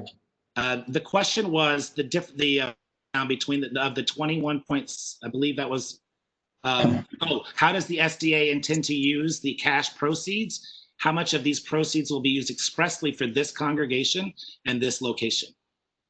Well, again, I am a member of Hope Street Capital, not the SDA, so I can't give you that answer in accuracy. What we do know, I'm sorry, is that the renovations themselves, that the crucial repairs necessary for the existing structure are well in excess of $10 million. And we actually have a letter that I can send over to you right now from the church stating that they intend to spend as much money as necessary to make the repairs, and they're sure that the repairs are in excess of $10 million, but it could obviously exceed that. So I can send you that letter for your record if you want. Yes, please send it to brooklyncba@gmail.com, and I will forward it out to all interested parties immediately. Okay. Ms. Neal, make sure, I'm sorry, Ms. Raspberry. Ms. Neal, Ms. Raspberry, make sure that Ms. Raspberry's contact information is in your contact so it doesn't go to spam. Okay? The previous letter didn't come from Miss Raspberry. It came from a Dawn something or other, and that was the first time I believe that we had our office had gotten an email from her, and that's why it went to spam. When I searched for Mr. Honore's name, I did find it. Okay, thank you. All right. While we like just to in response to Ms. Tyus's request to wrap this up, I'd like to ask the board office to unmute Lin Yuan. And while I do that, I just want to do some clarifications that the concern for the deletion of green space wasn't directly responded to by LEED certification. It's still concerning that there's actual going to be deletion of green space and these related health and environmental issues with deletion of green space. Okay, and then at the same time, sorry. This is Morris Ajmi, the architect. I'm happy to respond to that if you'd like. Please do, Mr. Ajmi, and then I'm going to have Ms. Lin Yuan wrap us up with her final statement. First of all, two things. One, I made it very clear at the committee meeting that this was as of right from a zoning point of view, and I did state that it had to go through LPC. So that's number one. Number two, half of the building is on an existing parking lot, and we are adding green to the overall project, both behind the building, between the Hebron School and the new building, as well as on the roof and around the building. Thank you. Ms. Yuan? Hi, my name is Linny Ryan, and I am the owner and resident at 989 Sterling Place, which is 3 doors down from the proposed development. I want to follow up to what Fior had spoken about earlier when she was speaking about affordable housing and Friends of 920 Park. For the record, is a diverse intergenerational coalition of neighbors united in our firm opposition to Hope Street Capital's project at 920 Park Place. To date, we have garnered widespread support. Over 6,500 individuals and counting have signed our petition against this project, and we have received statements of support from local community groups and organizations, including the Crown Heights North Association, the Crown Heights Tenant Union, the Sterling Place Civic Association, the Historic Council, and Crown Heights Mutual Aid. The project is a travesty, no matter which way you look at it, and it must be stopped. Number one, the project goes against landmarks law. The partial demolition of the historic structure, its inappropriate scale and style, the obscured sightlines, the significant adverse impact on the old home's visual entity, and the character-altering changes to the open space are all in direct violation of the city's environmental quality review guidelines for historic buildings. This is cultural erasure, and it begs the question, whose monuments does the city protect? Whose history matters? The proposed project would be the first building of such magnitude built in our historic district since it was given landmark status by the LPC less than 10 years ago, and would set a dangerous precedent for preservation standards in this new historic district. Number two, the project removes half a block of essential green space in a district that is already plagued by higher temperatures and unhealthy environmental conditions due to racist redlining. We are in a climate crisis. How can we possibly continue to ignore devastating impacts of selling away open green space for private profit? The environmental impact of this development is not a footnote. Lives are at stake.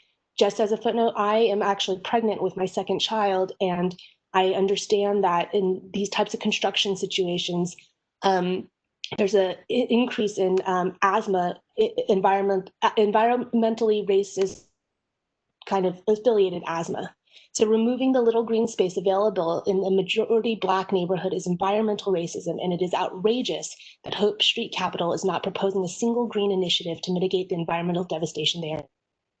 Thank you for your time.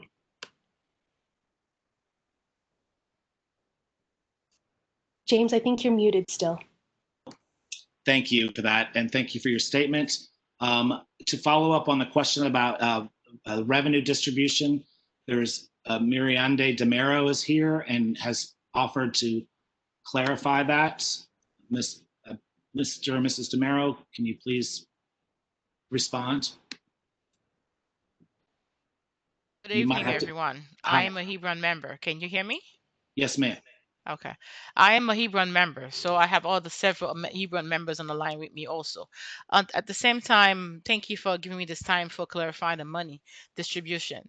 According to the question that was asked before, the money, as per the church leaders and also the Northeastern Conference leaders, they stated that that money will be more than sufficient to fix the school, but only because they don't even know how much it's going to cost to fix the school, because they did not bring anybody up, no architect, no contractor to come and estimated how much it's going to cost to fix the school. And not the school, the whole building, since after we sell this portion of the land, we're not going to have anything else to sell to fix anything in the building. So this is the problem, because none of them have actually take apart. They were saying that they want to fix only 2 floors where the school is currently existing. They want to fix the 2 floors and then invest the rest of the money. And when you do that right now, what happened to the rest of the buildings? Instead of selling that lands over here, why don't we sell the portion that had the senior living assistant building? They can take that and then do whatever they want them they correct it, instead of selling the land right now. We can do that, but they don't want to listen to the youth. Mr. As the letter said, Mr. Honore, they don't want, that's not a true statement, because we were there. We were kicked out because they don't want to answer our question truthfully, since we had the knowledge of the land, the knowledge of what's going on. They don't want to answer our questions. Thank you for your comments. I'm looking, and the only final comments that I'm seeing that are speaking in response to the green space. Community members wanted to acknowledge this wasn't a parking lot. It is actually a grassy area where cars are parked. And that, and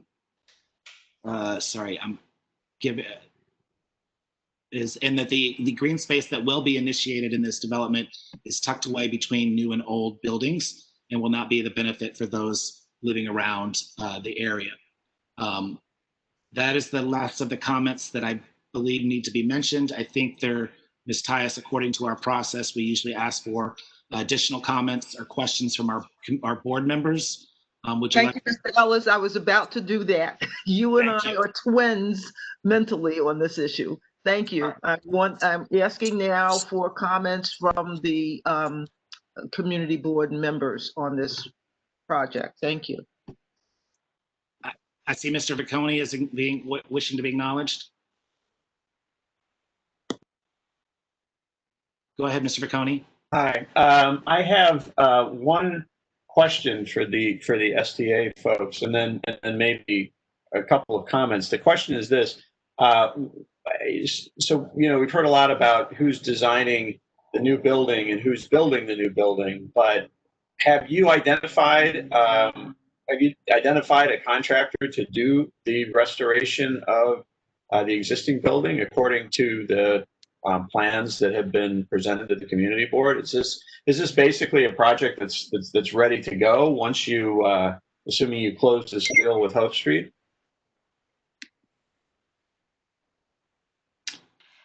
Nothing like that was done. This is Miriam DeMero answering the question. Nothing like that never been done, and that's what I'm saying. They don't even know how much it's going to cost to fix the existing building. I'm sorry, ma'am. I think that might not be true. I think we heard before that there has been an estimate, and I want to make sure that we're hearing from the project team here, including the SDA.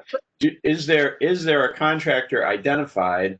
And is this a project that's ready to move forward if you are able to close? Morris and Tom, can you please answer that question?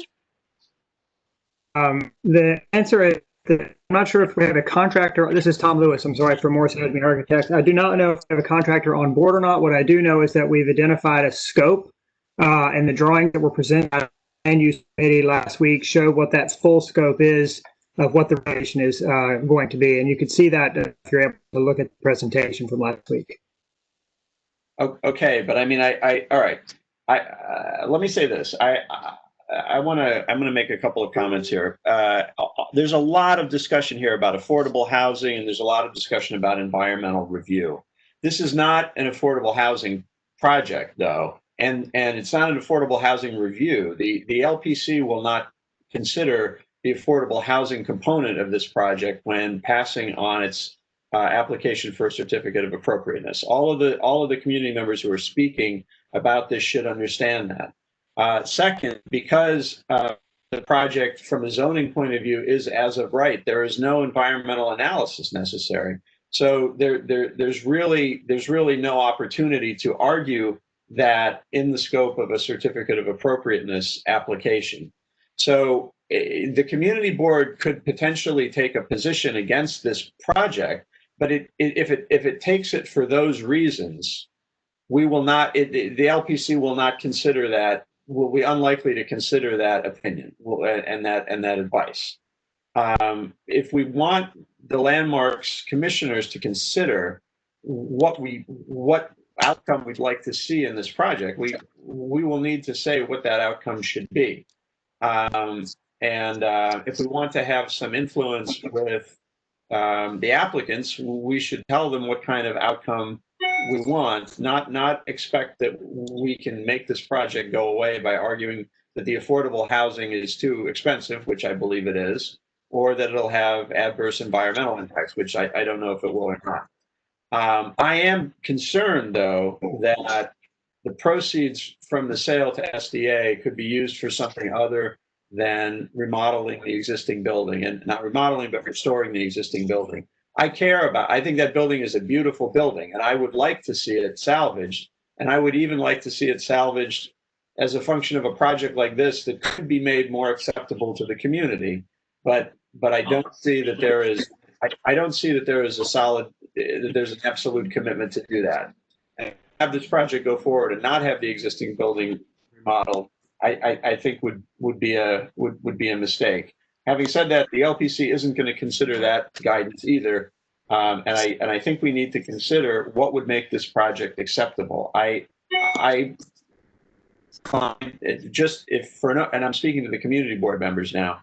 If for no other reason than we've given some guidance to the commissioners when they review this project that they at least will discuss in the meeting. For instance, I believe that the facade on Sterling Place is the most objectionable element of this project from a design point of view. It overwhelms the brownstones next to it, and it could be mitigated by reducing the setback down to 4 stories rather than 6. And I would be interested in hearing a commitment from the project team if they'd be willing to do that.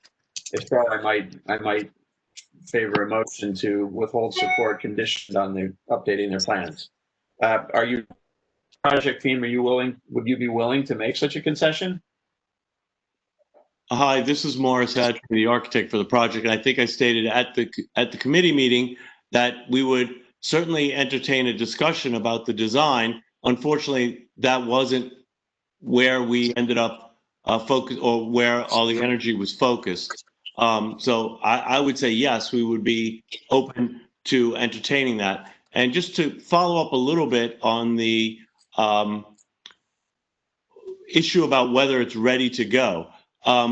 The school retained Caples Jefferson, who specialize in restoration work, to do an extensive analysis and a scope of work. And based on that, they obtained preliminary pricing. I was not privy to that. However, what I would say is that if this is approved, or once we go forward, they would then do detailed drawings and then proceed to have that fully priced. But they have committed to doing both the structural work and the restoration work as identified in the scope of those drawings. Thank you both. Are there any other questions from land use committee members? I have a statement. I'd like to say something. Yes, I believe Ms. Young. Sorry, Ms. Young, I need to stop you real quick because Mr. Todd was looking to be acknowledged before I got your notice. So if you don't mind. No problem. And then Ms. Young. Mr. Todd? Yeah, I just wanted to say that I think that last comment by the architect helped clarify my questions. There was mention of a scope, but a scope is very tenuous, especially with historic properties. The cost could easily go way beyond what preliminary estimates. And those of us who live in the community know that the top 2 floors have never been used by the school. And we wonder if, in fact, they're sincere and actually want to renovate the entire property, seeing that they're only using half of it. It would be a great tragedy if they only renovated part of the building and left the rest of it to decay. I mean, if they're not using it, what interest have they in renovating it? That's just kind of a practical consideration. Sir, Mr. Todd, I just want to state that the school would love to utilize their entire building, but they were unable to because of structural problems and Department of Building regulations. Currently, they are leasing space at another location to educate their students because they are interested in operating their school. And as soon as the building meets the required standards for operation, they will move their school back in and they will utilize the entire facility as well as the gymnasium that they are being deeded in this proposal. So would the developers or the school be offering some kind of assurance, as in a bond or a financial Mr. Todd, I'm sorry you were not able to attend the open meeting for the Land Use Committee to ask these questions. The Land Use Committee meetings are advertised on the board's calendar. So at this point, I would ask if we need to bring this back to land use so that these questions can be explored.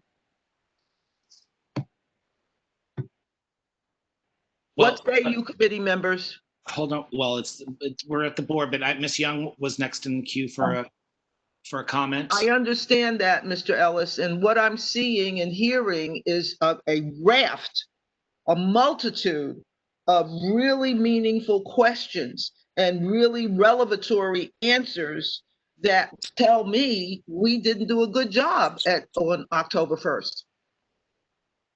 And possibly we need to ask to lay this over and ask them to come back in November. I don't know. Well, as the chair, you certainly have that privilege.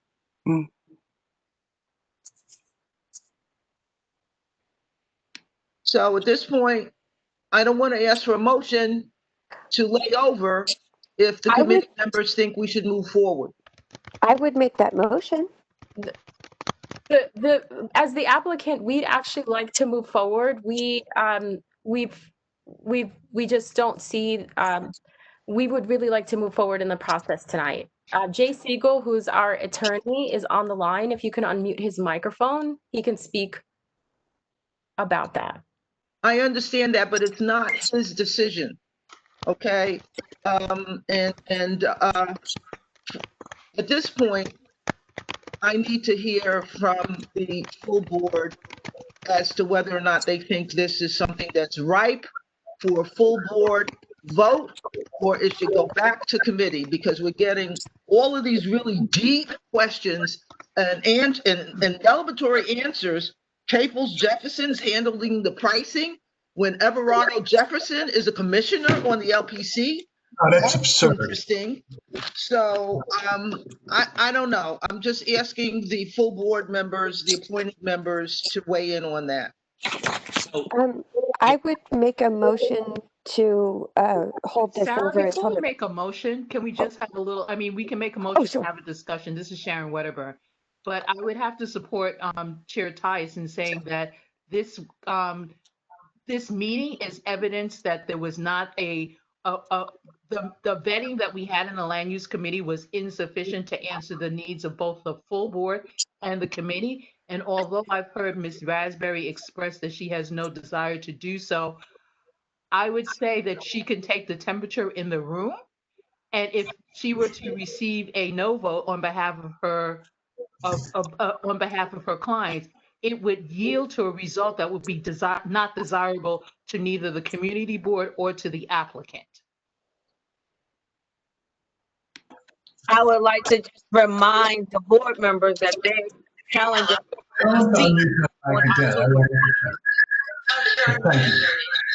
Sorry. Echo, whoever's speaking this. Was the board office speaking? Ms. I Tyus, I believe just would like Michelle was making a statement. Ms. Tyus, I would just like to remind the board that there's an LPC hearing scheduled for October 20th. So laying it over to December will not delay the LPC hearing on October 20th. And also LPC has been historically loath to postpone hearings that have been scheduled when the applicant has already met with the board.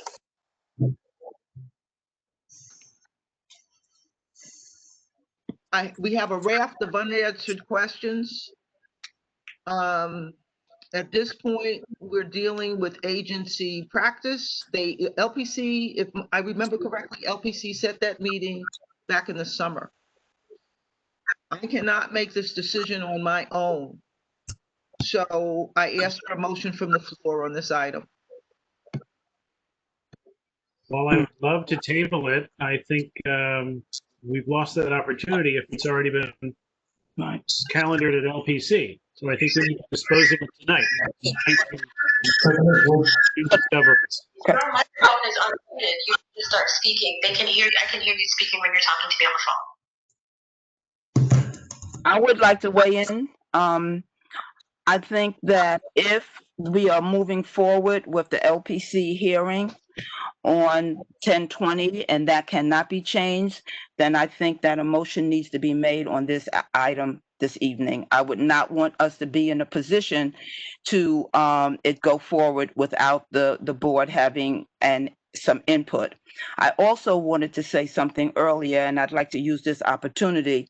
Some of it addresses some statements that was made by Mr. Bocconi, and I want to assure you that those who have spoken this evening are quite well aware of what comes under the purview, of LPC. However, we wanted to make sure that all of our concerns were heard, including the lack of affordable housing for this community. In addition to the issues that directly impact this historic district. So please, I don't want anyone to assume that we're not knowledgeable about what has to go forward before LPC.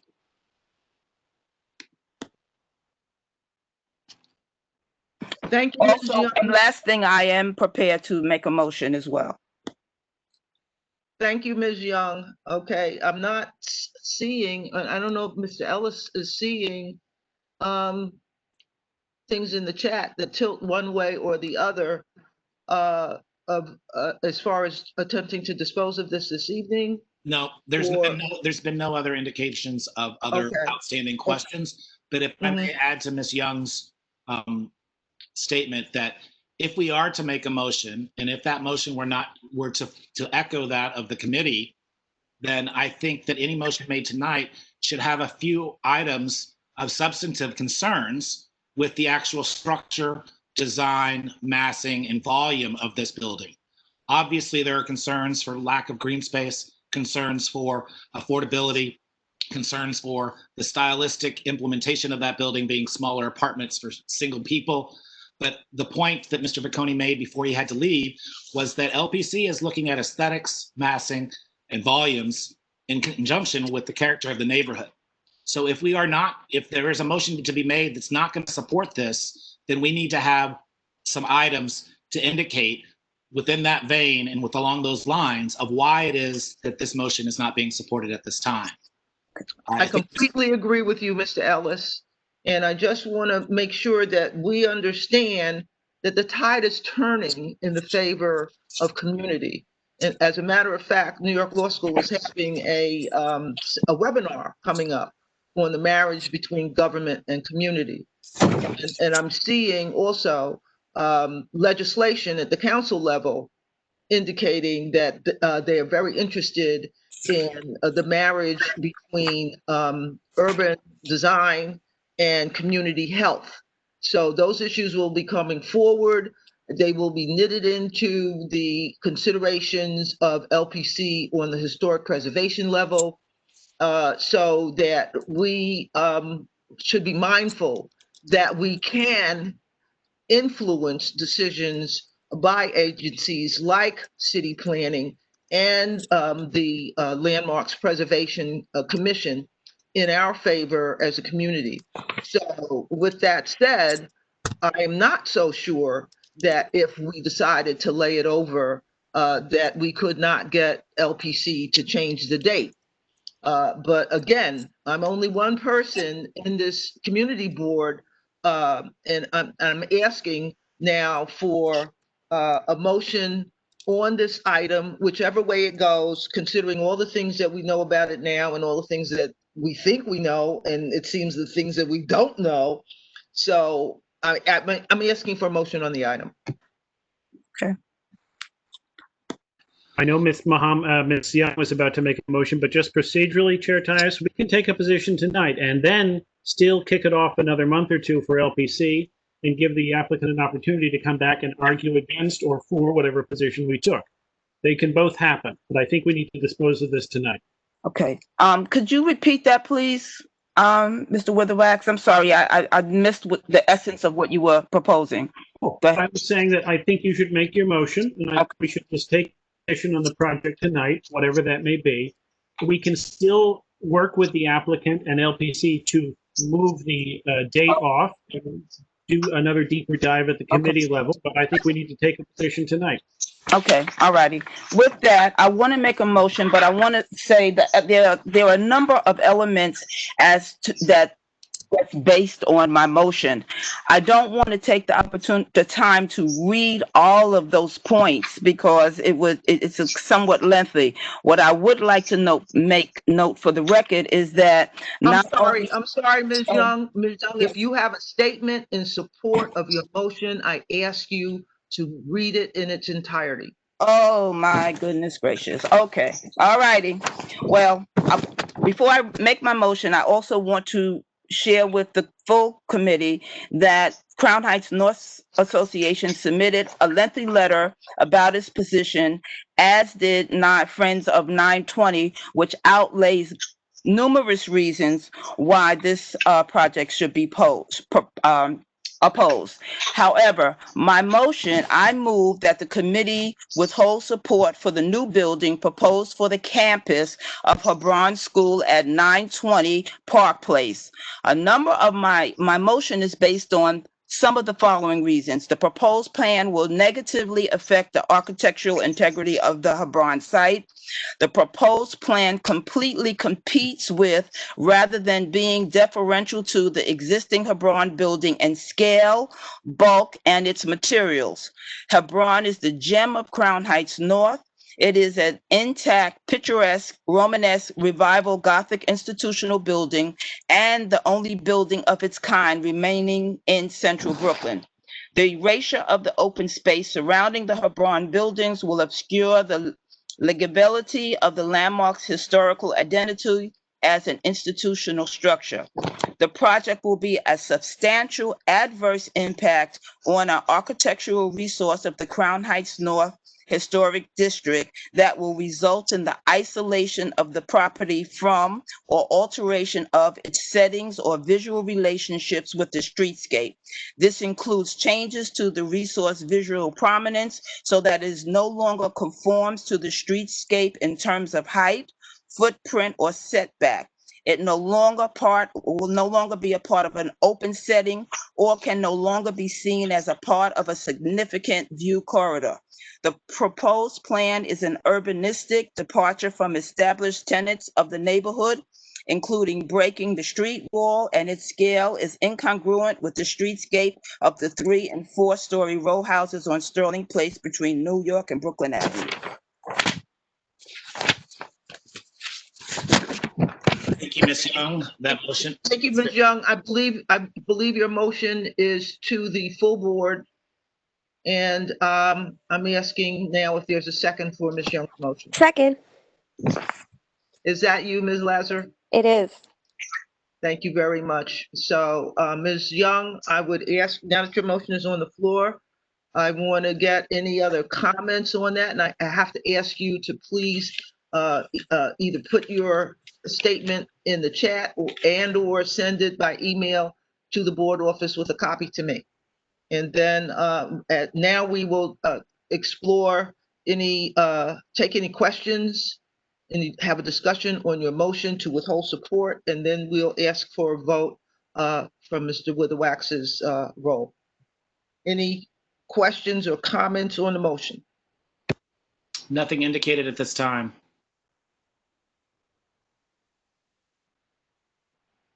Mr. Witherwax, can you please call the roll on this motion to withhold support? Who seconded that motion, please? Ms. Lazar. Thank you. Ms. Lazar beat me to the punch by 5 milliseconds. And Mr. Witherwax, I have to ask you to do what Channel 2 does on their morning news, give a 20-second pause as you wait for responses on your roll call. 20-second pause with 50 members. I'll see what I can do. Thank you. Mr. Allison. Yes. Thank you, Mr. Allison. Ms. Andrews. Mr. Atkins.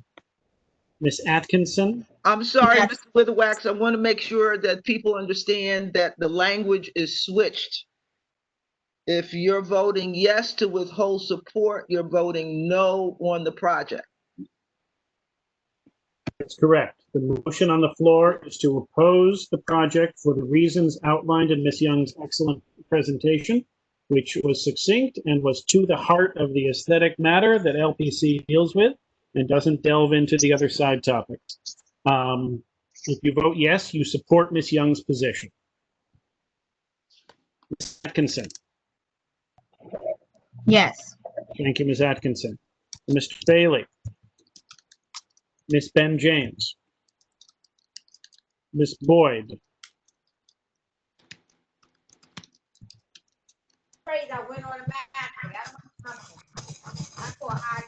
Ms. Branch Mohammed. Yes. Thank you.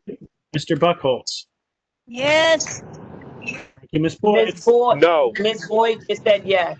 And Mr. Buckholz says no. No, thank you. Thank you, Mr. Buckholz. Mr. Callahan. Yes. Thank you, Mr. Callahan. Ms. Charles, Ms. Coley, Ms. Daniel. Yes. Thank you, Ms. Daniel. Mr. Ellis. Yes. Thank you, Mr. Ellis. Mr. Farley. Yes. Thank you, Mr. Farley. Ms. Ferris, Mr. Frazier, Mr. Gabriel, Ms. Gibbs, Ms. Granville.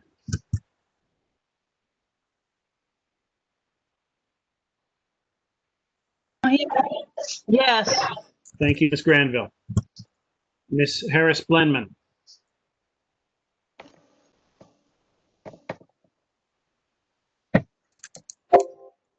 Ms. Henry. Yes. Thank you, Ms. Henry. Ms. Jordan. All right. Was that Miss Blenman or Miss Harris that just voted yes? Sorry. I believe that was Ms. Henry. Okay, thank you. Yes. Ms. Jordan. Ms. Mr. Chairman, Kinsey. response by way of text is Thank you, Mr. Thurton. Ms. Kinsey. Miss, say Thank it you, again. Kim. You heard her? Okay. Okay, he heard you. Ms. Lazar. Yes. Thank you. Ms. Lazar. Ms. Lemaine.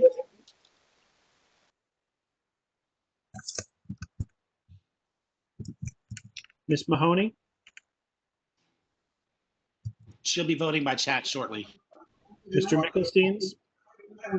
He voted yes in chat. Thank you. Mr. Puka. He voted yes in chat. Thank you. Mr. Raji. No. That was a no from Mr. Raji. Thank you. Mr. Sachs. Yes. Thank you, Mr. Sachs. Mr. Saunders. Yes. Thank you, Mr. Saunders. Ms. Soko. Mr. Stanton. Ms. Supervielle. Ms. Tate Hall. Mr. Thurton. yes. Thank you, Mr. Thurton. Mr. Todd. Yes. Thank you, Mr. Todd. Ms. Tyus. Yes. Thank you, Ms. Tyus. Mr. Vicconi. Mr. Villas. Ms. Watson. I'm not hearing the responses. I know Vicconi's on the line. What did he No, vote? Mr. Vicconi On the line. You're hearing everything. Okay, I'm not. Ms. Weatherspoon. Yes. Thank you, Ms. Weatherspoon. Ms. Wedderburn. Mr. Witherwax, yes. Ms. Young?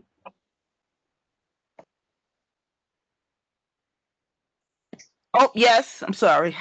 Thank you, Ms. Young. Did I hear Ms. Wedderburn? The vote is Mr. yes. Witherwax, I have a couple more to record. Ms. Mahoney votes yes. Harris Blitman votes yes.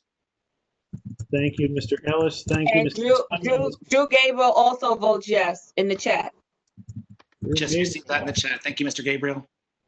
All right, the motion passes. 27 in favor, 2 opposed. How many opposed? 2. Okay, thanks. Any abstentions? Nope. Thank you very much, Mr. Witherwax. I have an update. Miss Muriel Lemaine wants to vote yes. 28. Okay. So at this point, we have foreclosed our opportunity to have any further engagement with the project sponsors on this level.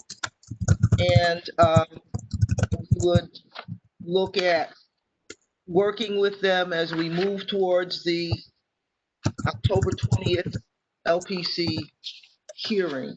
I thank Ms. Raspberry and her team for joining us at this meeting this evening.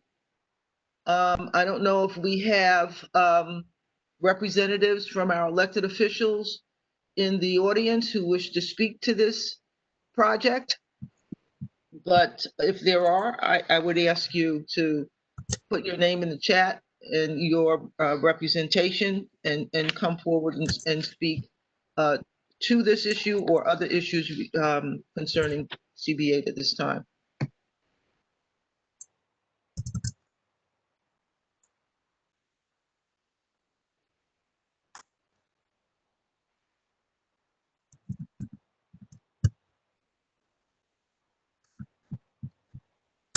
Ms. George, do we have, seeing none, any representatives from our elected officials in the audience? Then I would ask Ms. George if we have other agenda items we need to attend to before we close the meeting.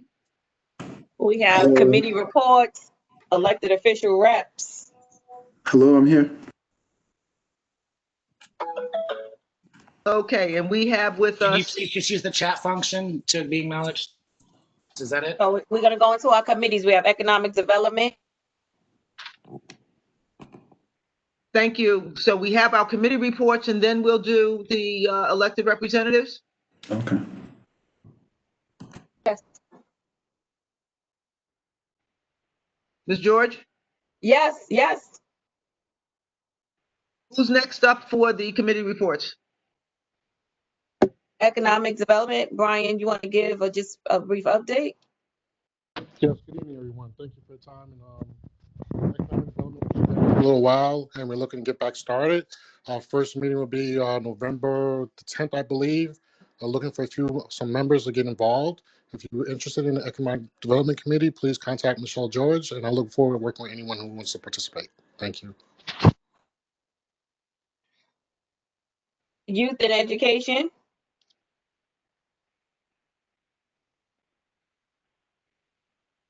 Ms. Wedderburn?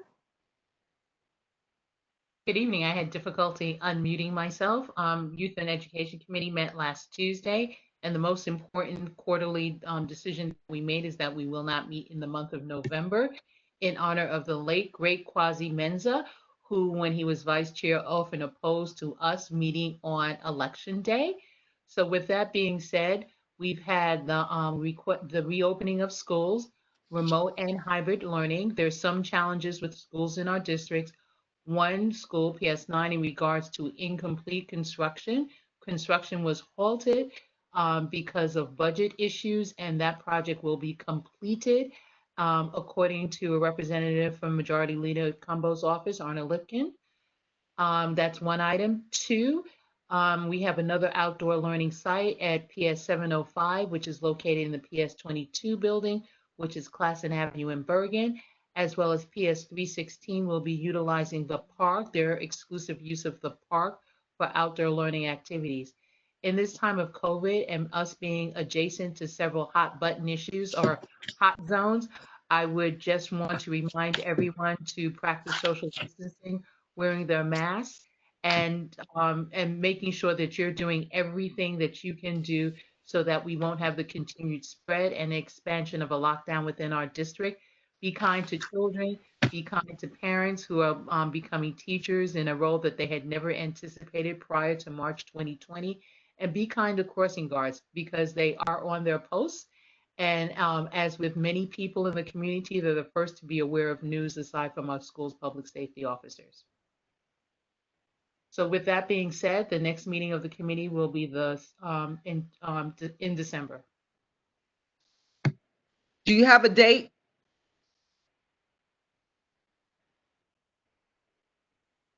Oh, if I could see a calendar, but it is the second Tuesday in December, yes. Thank you. December 8th. December 8th. December 8th is the second Tuesday. Thank you, Ms. George. Who's the next committee to report? Thank you, Ms. Weatherwax. EST, Environment, Sanitation, Transportation. Good evening, everybody. Very briefly, we will be meeting virtually on the 27th of October to sort of discuss a wrap-up of the Livable Streets project going on in our district all summer. And we welcome those who want to discuss sanitation, environmental, and transportation issues, some of which have been already percolated here tonight in the chat and elsewhere and the budget discussions. Come out, join the committee, and we'll try to get it on for next year. Thanks very much. Thank you, Mr. Witherwax. We did have some back and forth on the 5G hardware that DoIT is allowing vendors to install, especially along, I think it's the corner of Eastern Parkway and New York Avenue. I hope that'll be on the agenda. Thank you. Who's the next committee to report? Housing. Housing. Can you hear me? Now we can. Okay. Good evening. I just want to let you all know that we will be having our first virtual meeting this coming Wednesday, October 14th, and we will start at 6 o'clock. I look forward to working with everyone, and I understand that we have a group that will be coming that is concerned about security in buildings within New York City. I don't remember the name of the organization, but I believe they will be coming to speak to us about their concerns about safety and security. I urge anyone who is concerned about anything that has to do with tenants and tenants' rights to please come out to give us your voice and give us your feelings and give us your input. And we could definitely use some new, fresh blood. So I look forward to seeing you this Wednesday. Thank you. Who's next? Parks is next. Parks Committee.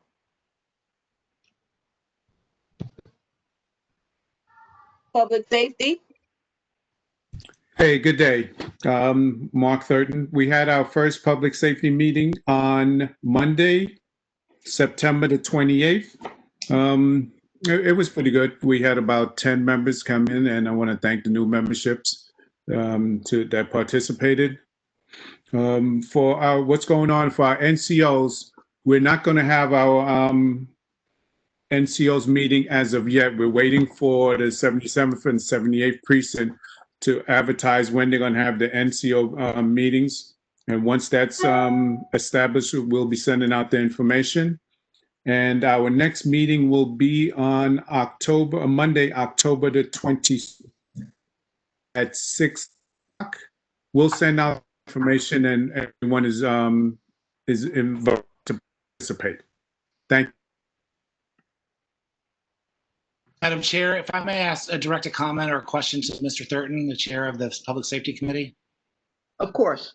Mr. Thurton, in my portion of the Ward 8 district, our local buildings are having a really increased spate of package theft from our lobbies, from our doorsteps, and from just general mismanagement of these packages being delivered. I'm wondering if there's any engagement happening with the local precincts to address this increase in package thefts within the Community Board of 8 district. That police officer Vidal did speak on the packages, and they did mention if they could be delivered to one of the storage locations. But what I can do, I mean, they can participate on the call, and he can give much more details on what steps can be done to prevent them. And also, if there's a specific building that's of concern, what can be done is that they can visit the location and give recommendations that can that can improve on the safety of delivering of packages.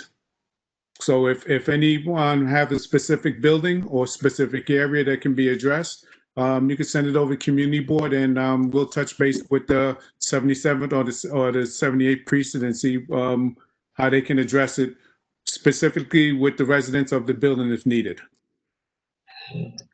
Anything else, Mr. Ellis? Thank you. Okay.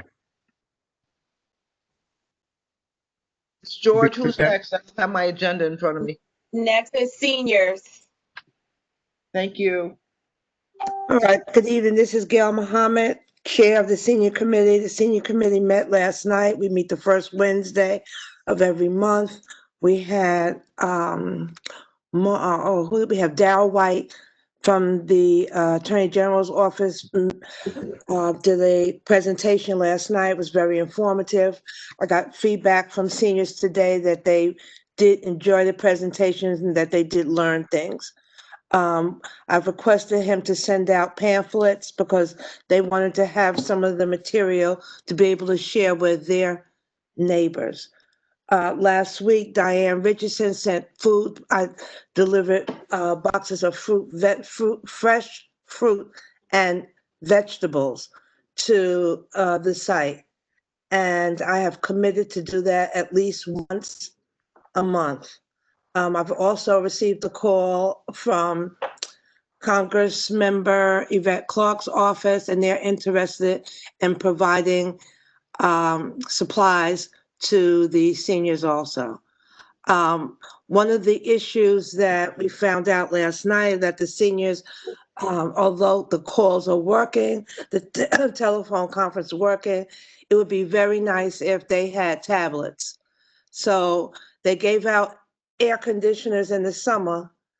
We're not looking for heaters for the winter, but we would like to get some tablets for the seniors so that they do not feel so isolated, and especially for the winter months when they're not able to get out and around as much. So thank you, and we look forward to you coming out on November 4th. We're hoping that we'll have some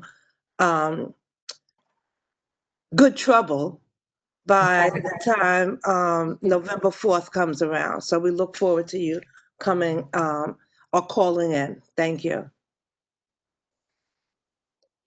Thank you, Ms. Muhammad. Who's next? Can I ask a question for the senior committee? I don't know how to help with this, Gail, but if there's any way that I could be of help with helping the seniors get their votes in, I'd be willing to help with that. I'm concerned about the handicapped and the elderly, making sure their vote gets counted, gets registered, gets where it needs to go. So if anything comes up with any seniors that need some help, I'd be willing to help with that. We did go over that last night. We went over the ballots, the mail-in procedures, the early voting. However, 230 Kingston Avenue is a polling site. So most of them vote in the building. Good. So it was not an issue, but we did go over that and explain it to them. Good. But thank you. Okay. Thank you all. Thank you both. Ms. George, who's next? Any elected officials, elected official reps, or comment? Bylaws Committee. What committee? I have a report from bylaws committee. Update from the bylaws committee. I also have a message from the health committee sent on text. Go first, James. Sure. So from Ms. Mahoney of the health committee, she says she would like to report the health committee would like to begin meetings in the next 2 weeks. We'll be setting our priorities and plan for the 2021 year. We will be distributing a doodle poll soon to assess interest in optimal meeting times for everyone to join us. Thank you. Excellent. Bylaws is next. Thank you, Mr. Witherwax. Bylaws, I will keep this to 2 minutes or less. So as we went over on the September meeting, we have made some adjustments to the bylaws. There's about 12 small changes, which cumulatively come up to 12 small changes. I want to thank Ms. Ursa Weatherspoon, Ms. Sharon Wedderburn, Mr. Mark Thornton, and Ms. Najani Granville, along with myself, Ms. Michelle George, and of course our esteemed chair, Ms. Ethel Tyus, worked over the summer to identify these problems and come up with good solutions for them. So our protocol is we have to read them into the record in October and November, and then vote on them in December. So you're going to have this memorized by the time we come around for December. But let me read the changes into the record briefly. And this was all circulated to you. If you didn't get it, please reach out to the board office. So the bylaws updates. Membership. There are 3 changes. Default language defining leaves of absence from board service. Notice requirements for excuses from a given meeting. If you can't make it, have the good grace to call in and say, I can't make it. And shortened notice requirements for removal proceedings. We're taking it from a 30-day to 21-day window. Elections, 2 small changes. We're putting what I'm calling an escape clause in the event we cannot meet in person that will permit the nominating committee and the district managers to set alternate rules for elections, because right now we're kind of locked into an in-person signed ballot. And we're saying no need to elect officers to fill vacancies. The chair can appoint, and the remaining officers of the board can approve. Third category, officers, 3 small changes. We're defining the chair as the board as a non-voting member of all committees. We're establishing an emeritus status for a retiring board chair who has served at least 2 terms. Will carry that title for the next board year. And we're giving more specific definitions of duties for the vice chairs, the secretary, and the sergeant at arms. Fourth category, 3 small changes. Committees. Vice chairs will be chosen by the board chair in consultation with the committee chair. Currently, the board chair just says who the vice chairs are. We're defining the way committees must meet at least 4 times in a given board year. Right now it says quarterly, and that language is wrong.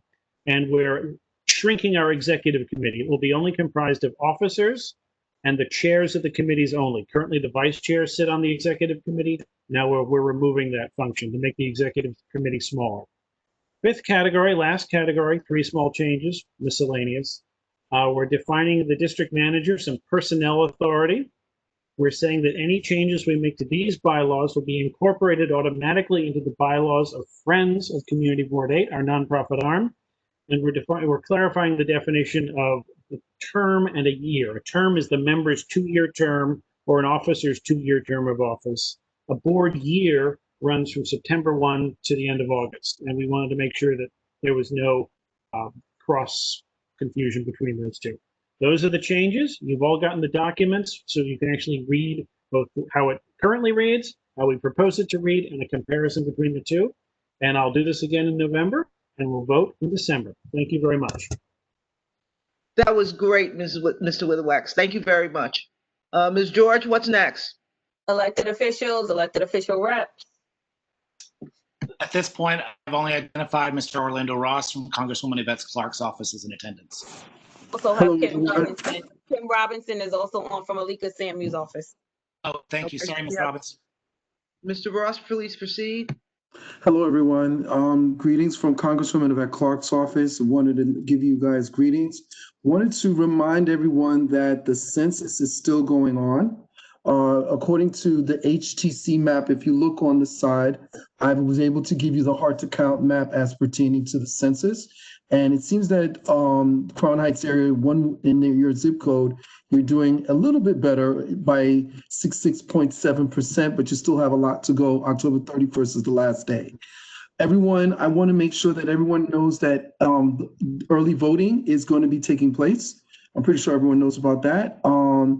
But the key thing is that our office was sending out information about absentee ballots. I know that people were having issues with their absentee ballots being incorrect.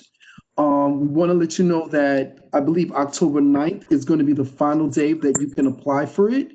If you have any questions on trying to find a better way or trying to rectify that issue with your absentee ballots, feel free to email me or contact me, and I'll send you our information. The last thing I want to talk about also is about some legislation that's coming through. Everyone knows about the HEROES Act and the COVID Relief Act. As you know, the HEROES Act was recently updated for $2.2 trillion. It will provide $436 billion in much needed support for state and local governments. As you know, that we're having an issue with a deficit with the city, and we want to make sure that everyone is funded. But that would have to mean that the Senate would have to vote on it, but it has been passed by the House. We have a few things regarding the George Floyd Act, which is dealing with racial issues that are going on with the NYPD. All of the information, all the different bills have been posted in your chat group. Feel free to go through that. And I don't want to take too much of your time because we've been on for a long period of time. Just want to say that it's a pleasure to be back. And if you need anything, feel free to reach out to me.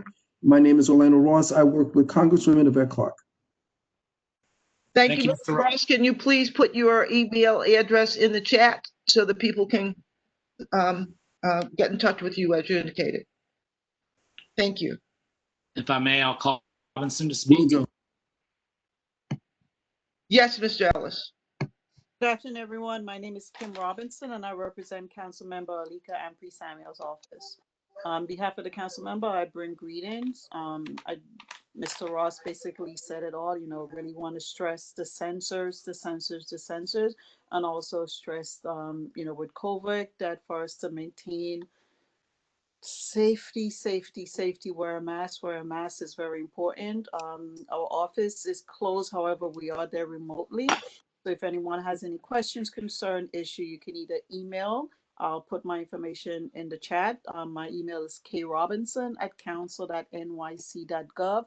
Telephone number, direct cell number is 646-574-7661. And I'll put that information in the chat. And again, the censors, get everyone to vote, encourage someone. If someone mentioned that they'll be willing to take somebody to the vote, we encourage that to everyone. If you know someone, assist, help, cars, whatever you need to do, definitely we want to make sure that everyone gets out to vote. And again, I want to stress the importance of being safe and wearing a mask. On behalf of the council member, everyone be safe.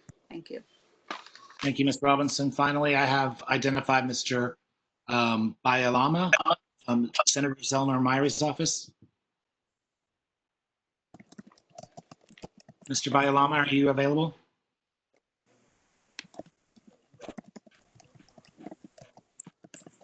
He's unmuted. Godfrey? He was having problems with audio and video earlier. Hi. Can you hear me? Yes, sir. Good evening, everyone. Godfrey Bayalama here on behalf of Senator Myrie. Bring greetings on his behalf. Our office is actually open, but just for appointments. So if you have a pressing issue that needs to be addressed, please reach out to our office. Our phone number is 718-284-4700. And we can be able to help you if you set up an appointment. I'm not going to repeat what Orlando and Kim have just mentioned regarding the census and regarding voting. The last day to register to vote is tomorrow. So if you haven't done so, please do so. That's it for us. Thank you so much and have a good night. Thank you, Mr. Bayalama. That is all I had been notified as representatives from our elected officials. I now defer back to the board chair. Any old business? Oh, any old business? Yes. Yes, we have old business that affects all of us. City planning has been asking for recommendations on rezoning the area that Mr. Vacconi was very instrumental in naming M-Crown. And we're going to try that again. We have a plan for gathering that information and moving forward. We want to look at the population and demographics, the urban design and mapping, how to do the massing, and capital planning for the neighborhood rezoning. We want to start that at our next land use committee meeting, which is always the first Thursday. So we will be also asking city planning to do a presentation on zoning, about 20 minutes. And they're prepared to answer questions from you as community board members. It doesn't have to be a land use committee meeting. We can set another date. And I'll work with Ms. George to identify a date. They're willing to do that. So if you have questions about zoning as it relates to our district, in particular, M-Crown, please submit them to me and the community board office. You have my email address, I'm sure. If not, I'll put it in the chat. We will gradually approach this.